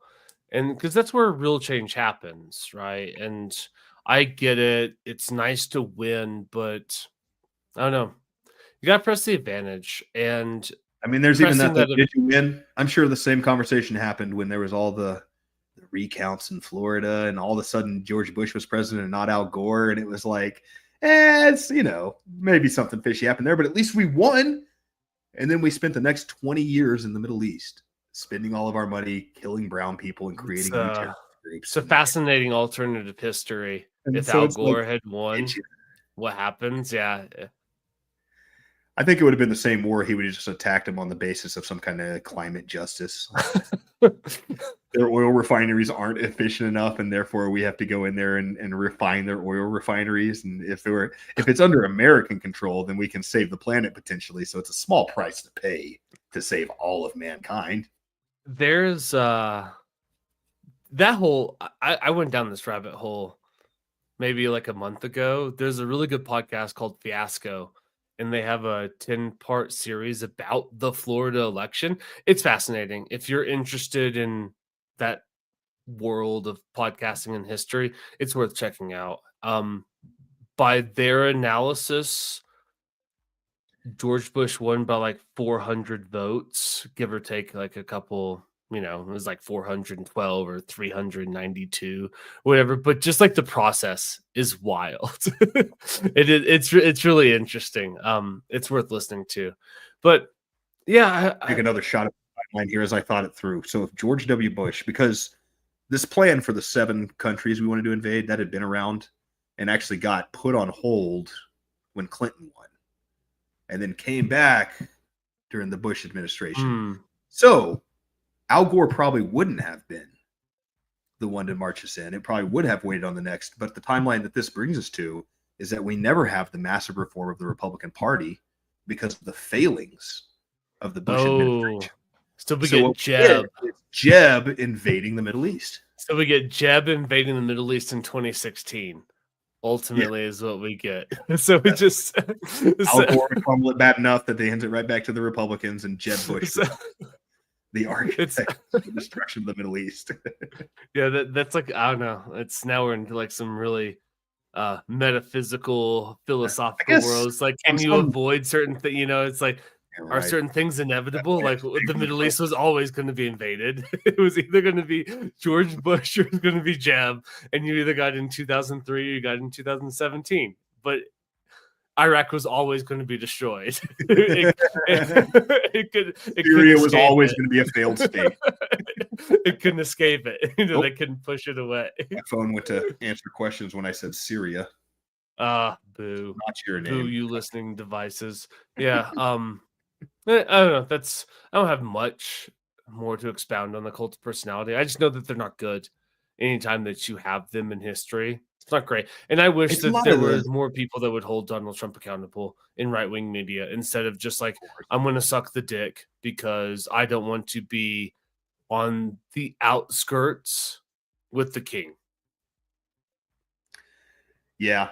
Yeah. And I guess this is a very similar argument to the one we've always had about like why it's important to have an ideology in place, like to have done some research on how you think society should be formed so that you can actually have an informed opinion, even if it's not the one I come to. Like, you have to have some kind of principle where I think the vast majority of Americans have probably never taken the time to ask anything outside of, am I a Republican or a Democrat? Like, why am I a Republican? Because I'm a libertarian and I think that the Libertarian Party is feckless and the only way to get any real change is like, that's a real answer. Okay. For sure. But there's so many people who don't have that answer. They don't have like a thing they truly believe in, or maybe they do, but it's something like, well, I'm 100% pro-choice, so that's why I'm a Democrat. And it's like, well, Democrats haven't always had that in their party, and it's also a much larger party with more opinions than just that. So to have one issue that drives your entire vote is a pretty rough policy. For sure. Like single issue voters should be disenfranchised. Yeah, I'm all about yanking the vote from as many people as humanly possible. I think that's pretty misogynistic of you to want to take issues away from women like that. Dude, I want voting standards to be so high that I don't get to vote.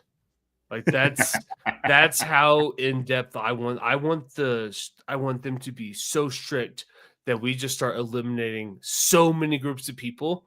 Eventually it's like, sorry, Matt, just don't make the cut. You don't get to vote. That's how strict I want voting to be. Like, I want to be disenfranchised too.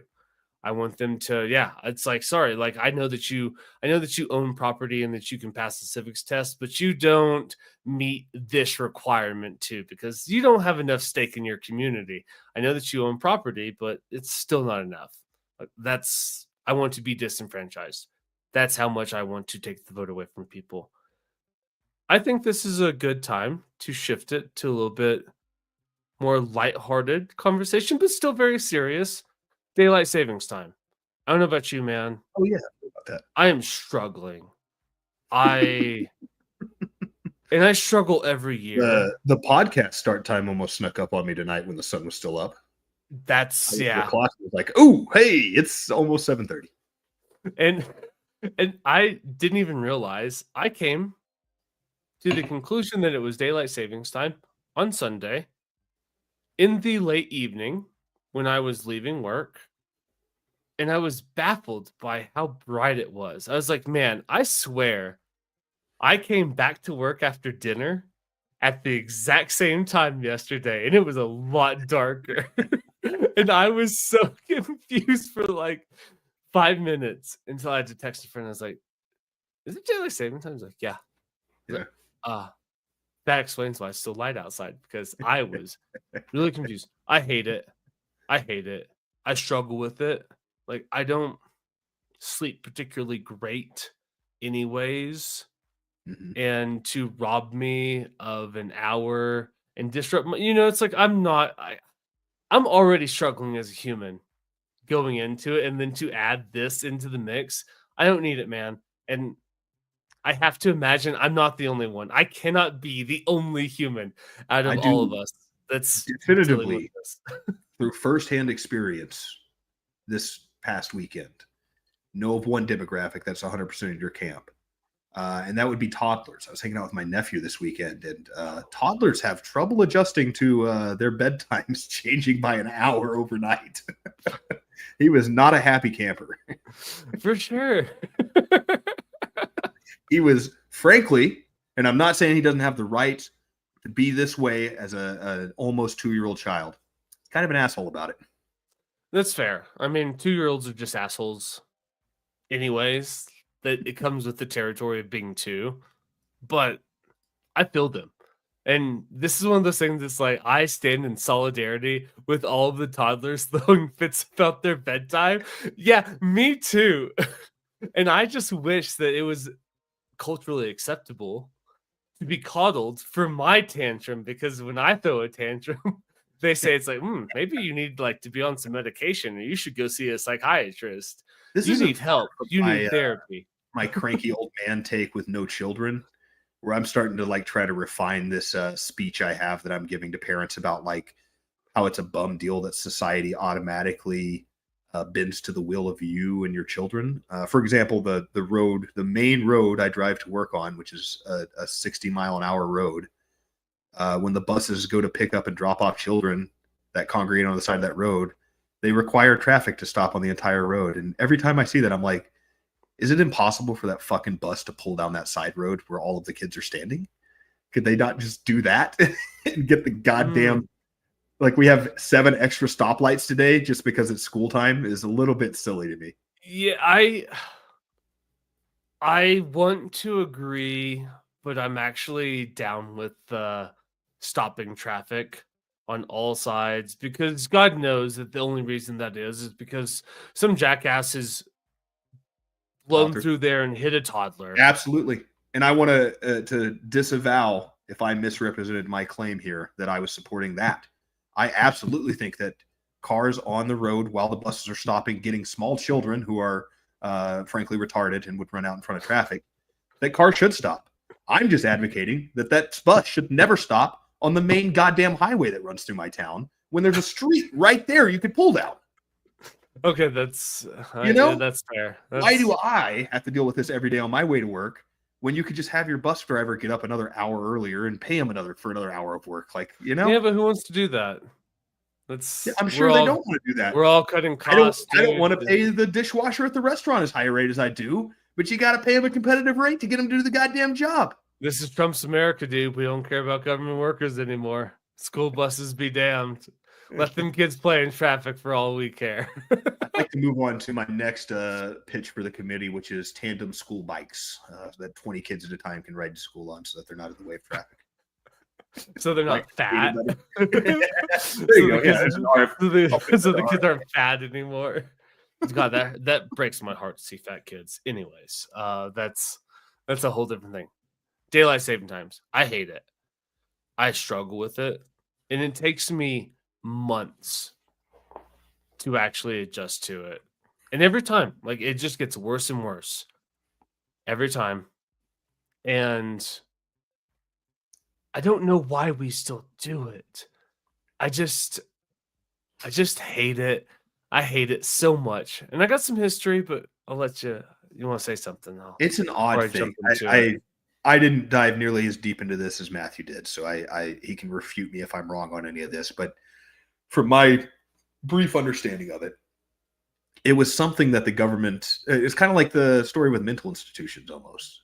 I guess there was a negative handling of the patients at those mental institutions to throw in there that we don't really have with daylight savings time. But it was another one of these situations where there was a free market solution, maybe not perfect, but from what I understand, these time zones kind of got started before the government came in because businesses were adjusting to the sunlight to decide when they should open.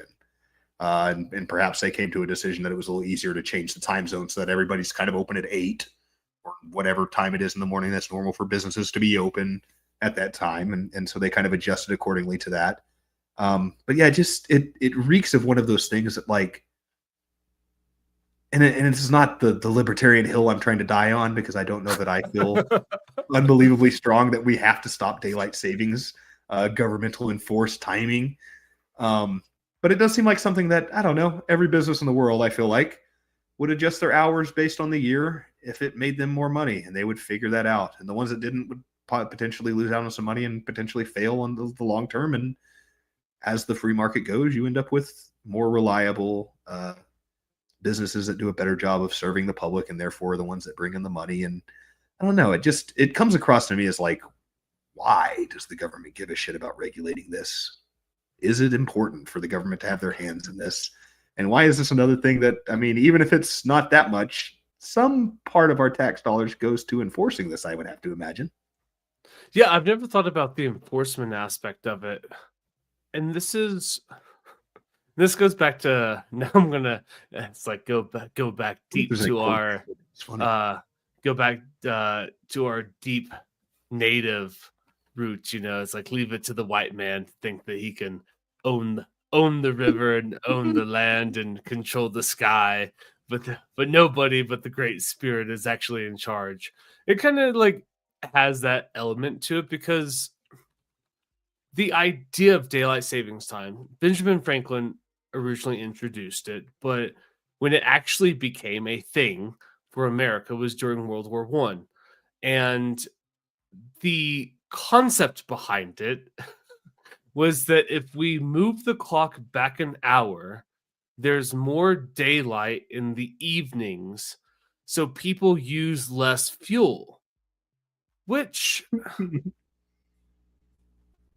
I guess makes sense, but not really. You know what I mean? It's like, oh, so we just substituted an hour of fuel that they don't have to use in the evenings, and we added one to the morning. And actually, all of the economic studies at best has come to like a 0.003% savings, like the most generous. It was just, so it's negligible. But it's like, because of course you don't save energy by just being like, well, now 8 o'clock's now 9 o'clock. It's like, well, I still gotta burn this. Like, I still have it's the same as the small truck regulations on emission standards, and the result is that every truck weighs half a ton now. Right. It's like, what, you had the opposite effect. Daylight saving times to me is like the ultimate epitome of government overreach that people should be way more upset about. Like, yeah, I get it. Trump and the Republicans, yeah, they're being pieces of shit. Of course, it's understandable. More people should be way up in arms about daylight savings time. Like, these are real things that affect real people.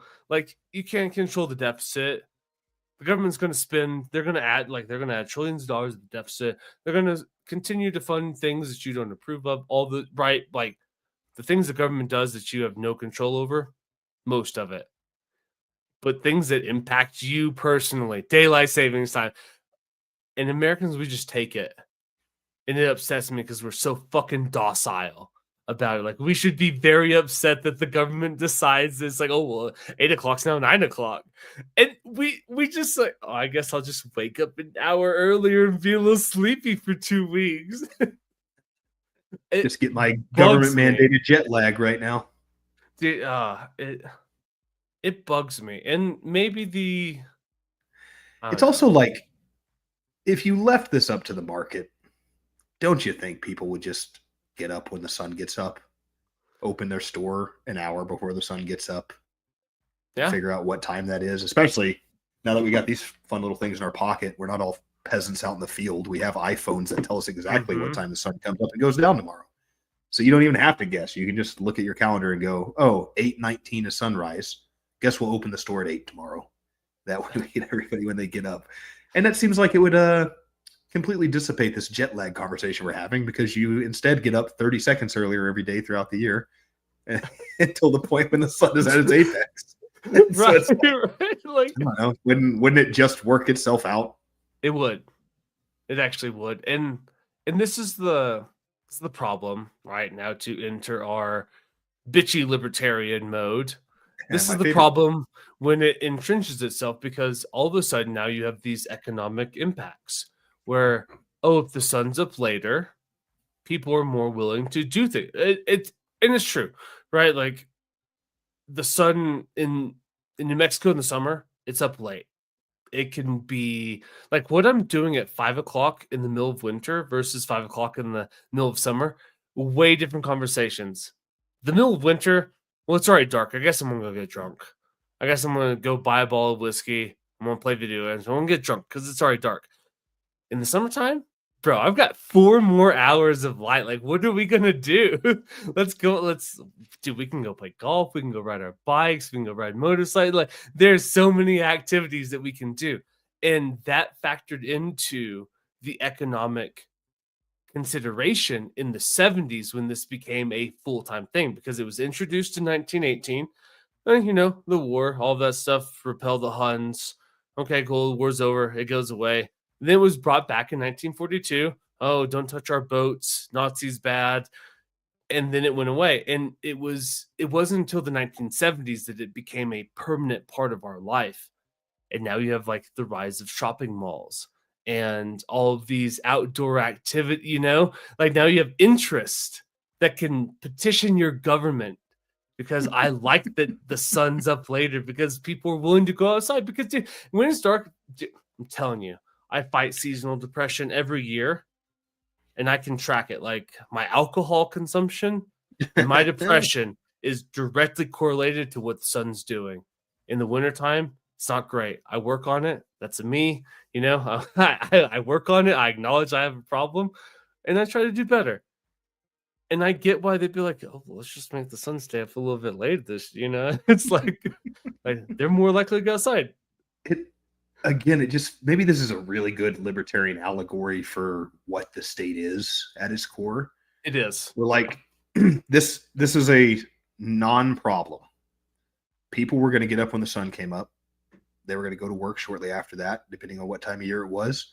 It's perfectly capable of every single corporation around the world to adjust their end times based on that and to figure it out throughout the year. It would not be an insanely difficult task to take a calendar and just figure out when the sun is in the sky at what time and just adjust your work hours once a week as the year moves by 10 minutes or whatever. Works out with that math. The sun's up and it's warm in the afternoon in the summer. All those shopping malls would get all the same shoppers. I would estimate that just because the clock says 8 p.m. or 9 p.m. doesn't mean more people are going to be out longer necessarily. I think that's probably a load of bogus. I imagine people would still be out shopping if it's a long summer day and it's pleasant weather. And then you have the government come in and pick some arbitrary date to set these things that doesn't make sense for everybody over a large swath of land that doesn't see the sun at the same time all at once. So it really doesn't make any true sense. And they end up causing weird arbitrary time changes where used to the free market, we just kind of decide what time things are open. Sure. Now there's parts of the year that just before we spring forward, man, we're dead at night around here because it's so dark. God, I wish we could make some money at nighttime, but we just can't. It's all on the behest of a problem government set out to fix that was never a problem. It is ultimately, and this is why more people should be upset about daylight savings time. It is the ultimate stand-in for government. Creates a problem that doesn't need to be solved. People would figure it out, but now that it's there, it's entrenched. Couldn't imagine you can't get rid of it, and it causes way more problems.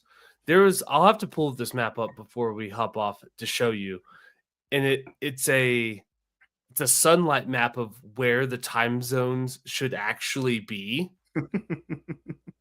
Because like it's longitudinal, you know what I mean? Right. For sure. Like people that live in Michigan, the fact that they are on Eastern time, it makes no sense. Like it's like, why are you in the same time zone as New York? It literally makes no sense. Except like, oh, we're Detroit. This is the heyday of the automaker industry. We want to be on the same time as if like people in New York can adjust for an hour. You know what I mean? Yeah. It's like we've figured out how to do international business. We need to call the Chicago office. Let's wait till 9 a.m. so that they're all getting into the office. Instead of just like, no, we're like, it's gotta be like, we gotta be at 8 a.m. in New York. And it's like, actually, no, you don't. Like they can just wait till 9. Like, or if it's that important, maybe your Chicago office opens at 7. Is that insane? Right. Like, could you not, if it's that vital to your business, do you think that this corporation whose only purpose is to make more money wouldn't figure out that maybe our Chicago office needs to open an hour earlier to adjust For for our much larger and more important New York office. For sure. And I know that there's probably like a change in tone for me because I have been enjoying the bread and circus. You know, I've been, but now it's just like daylight saving times here. Republicans fucking suck again, and daylight savings time is like the ultimate stand-in. Like, dude, if Congress can't come together to get this one right, what hope do we actually have? Like, dude, if they can't get this, like, I will toss out there as a devil's advocate to that position. I would imagine there's a strong argument to be made that there's more important things for them to worry about, and I probably wouldn't give a shit about daylight savings all that much as I just ranted about it. So I can see why the lack of public will would cause that to never actually become an issue. Yeah, I guess, but most people want it gone. You know, it's like it's actually a very popular position, and I don't care which one. Either daylight savings time, regular time, I don't care. Please pick one. We'll all get used to it. But the bouncing back and forth, it really bugs me. So here's some really interesting statistics about why it's bad for us. And this always catches me off guard because I don't expect it to be, you know, I'm like, oh, the government just shifted the clock. What could be the harm? Studies show that there is a 25% spike in heart attacks the Monday after daylight savings. People waking up an hour late for work. Oh shit. That's interesting. Do they have a correlative factor to that? Yes, yeah, they do. It's all pre-existing conditions, cardiovascular disease, diabetes, those type of things, which are directly inflamed or subdued by sleep. So all of a sudden, you know, it's like your strained system starts getting, it gets an hour less of sleep. Sorry, dude. your heart's done what it can. Today is the day. Today's the day. So here's some other ones. Strokes also increase 8% immediately after daylight savings time. Wow. Interesting. There are never guessed either of those. For sure. Car crashes are 6% increases at a 3% more increase of fatality in the week after. There is a workplace injuries. You know, that's wild. I actually almost got in and saw another wreck on daylight savings day. I'm telling you, dude. That's crazy. Huh. It's a real thing. Like, think of how I imagine that my trouble sleeping is not unique.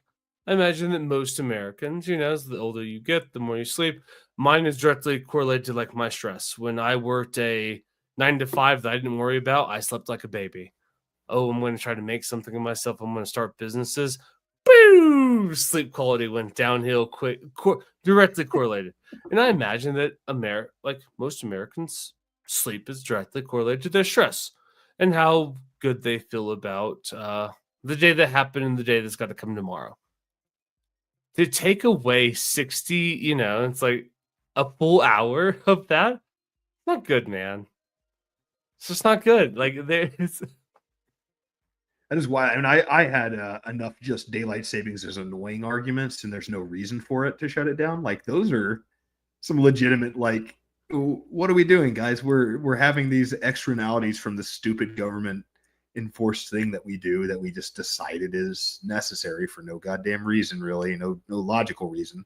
Mm-hmm. And it's legitimately having a negative effect on society, like a measurable effect. Dude. Like, and when I started to research it, right, because you get some NIH articles, and I understand how that may not be the most persuasive website to go to for this audience, and so started diving into some others. Like, now it's like a long list of what I would consider pretty reputable medical journals. Johns Hopkins, like, that's not a slouch, you know. It's not a slouch hospital. Like, if I'm sick in the Baltimore area, it's a great place to go. Like, if I have some unknown illness that's like baffling doctors. Well, God, like I'm glad I'm at Johns Hopkins. They have great doctors, you know. And so like when medical institutions like that start getting involved, it's got to be credible to a certain degree. The disruption, like I know I'm already like always kind of pissy, but I've just been so not a happy person all week. Cranky old sleepy man, huh? For sure. No, I definitely feel that. I was having similar struggles with daylight savings for sure. I don't until you brought it up as a topic to talk about, I'd never really thought about it on a level of like, why do we do this? Or is this necessary? Or it was just kind of like an inconvenient part of my life that happened twice a year, or well, once a year is convenient because you get an extra hour of sleep that night. So I enjoy that. Maybe we should just do that. Let's just only do the thing where we fall back an hour every year, and eventually, and all of a sudden it's like 9 o'clock in the morning, and it should be 3 a.m. And it's back in my day, we used to wake up when the sun came up with us, and now it's 9 o'clock. Up, Grandpa. And it's pitch black outside. For sure, it's just businesses were thriving, and I think that's the biggest medical argument against daylight savings time is it goes against the circadian rhythm. Like you want to wake up when the sun's coming up, which happens during the standard time. And you want to go to sleep when the sun goes down. Daylight saving time just disrupts it. Like your body doesn't want to wake up. It's dark outside. You don't like it? I don't like it. Like everybody's body naturally resists it. It's like, bro, like you can't like running an odd science experiment on yourself that you would do in lab rats once a year. Just like, let's see how bad it is for the health of a population to forego an hour of sleep once a year.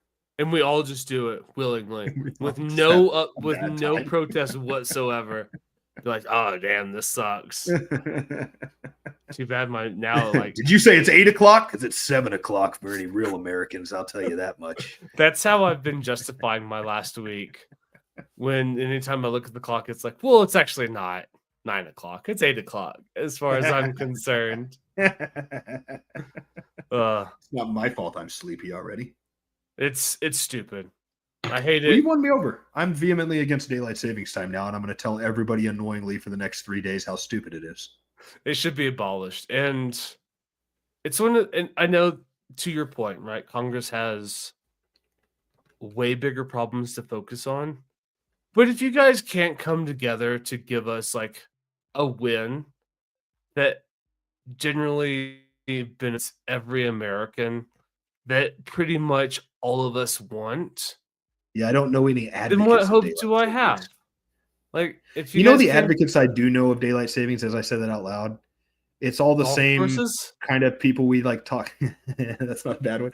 No, it's all like, I mean, I'm sure there's some interest groups with money involved, but it's the people that I've heard like give important speeches about daylight savings time are all the same, like kind of student, like ex-student body president type people, and people who work in HR now, and people who are PC compliant. Like it's a lot of these like rules for the sake of rules kind of people.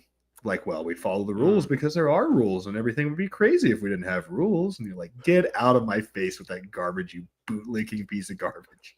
I, for one, welcome daylight savings time. Just like I think that if he didn't want to be deported, he shouldn't have said those things.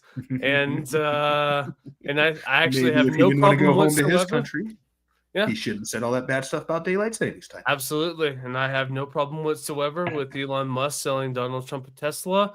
And I for one, think that the tariffs are a great thing. And it's really better for the economy at the end of the day if the Dow takes a shit, you know, because these market cycles are very healthy. It's all the same stuff. Like, spare me your fucking talking points. You know, that brought up the Trump Tesla thing, and maybe this is a closing thought, and we can wrap it up and go climb our FIFA ranks after this, like we really want to do instead of talking. Let's do it, yeah, for sure. How fast do you think the conspiracy sharks start swirling in the water if Donald Trump gets one of those Teslas that malfunctions and drives 80 miles an hour into a brick wall? Bro. Would you believe that it was a dysfunctional Tesla? Would you start looking at Lex Luthor again? I would not believe it was dysfunctional Tesla. I would be firmly in the conspiracy category. But Donald Trump's not getting in a Tesla. The Beast. Like, he only travels in two vehicles. Like, he gets in the Beast and he gets in Air Force One. And those are the only two vehicles that he ever gets in. Yesterday was it was all publicity. No way. There's no fucking way. I have a clerical question. Does the Beast travel inside of Air Force One as well? Does. Do they have like a cargo bay? Yep. Okay. Yep, it does. It goes with them. That makes sense. Not shocked by that. Just curious. For sure. Yeah, there's only two vehicles that he gets in. And it's not that Model Y or whatever he bought yesterday. Yeah, he's not. That ought to be a small indication of like our what's the word I'm looking for? The performative desire to switch over to electric vehicles. All those important government vehicles that carry around people that can't die are still gas engines suspiciously. And switch any of those over to electric. Yeah. And it's all just publicity. Because spare me. This whole electric, like, congratulations, you just offset your carbon emissions to the coal power plant down the road. You know what I mean? It's like you literally did nothing. And in fact, like the amount of oil that goes into making the tires of those huge vehicles that extract that, it's like, in my lifetime, I will probably never produce that much carbon. You know, it's like the offsets. It's actually the opposite, but cool. If you feel good that you drove an electric vehicle, I'm not here to shatter your illusion. Come home to a Simple Ricks. There's a man who once believed in freedom. He thought he could walk out of the factory floor. Come home to the simple illusion. Come home, Simple Ricks. It's all the same thing. Clock's back an hour. It's all the same thing. Logan, you got anything else? I think that's it for me. I'm pretty happy. We bitched sufficiently about the government today. We have. And I will say, it feels good to be back. It feels good to be back. And don't get me wrong, I enjoyed my Delulu ride on the never on the Trump train, but like tangentially, like looking at the train as it passed by. It's like, what a nice car that is. Well, not anymore. Republicans are fucking gay again. They suck. It's nice why it lasted. Didn't take long. Yeah, for sure. Thank you very much for listening to Against the Mob podcast. We do appreciate you. If you choose not to listen to us, we certainly understand. If you choose to listen to us, much appreciated.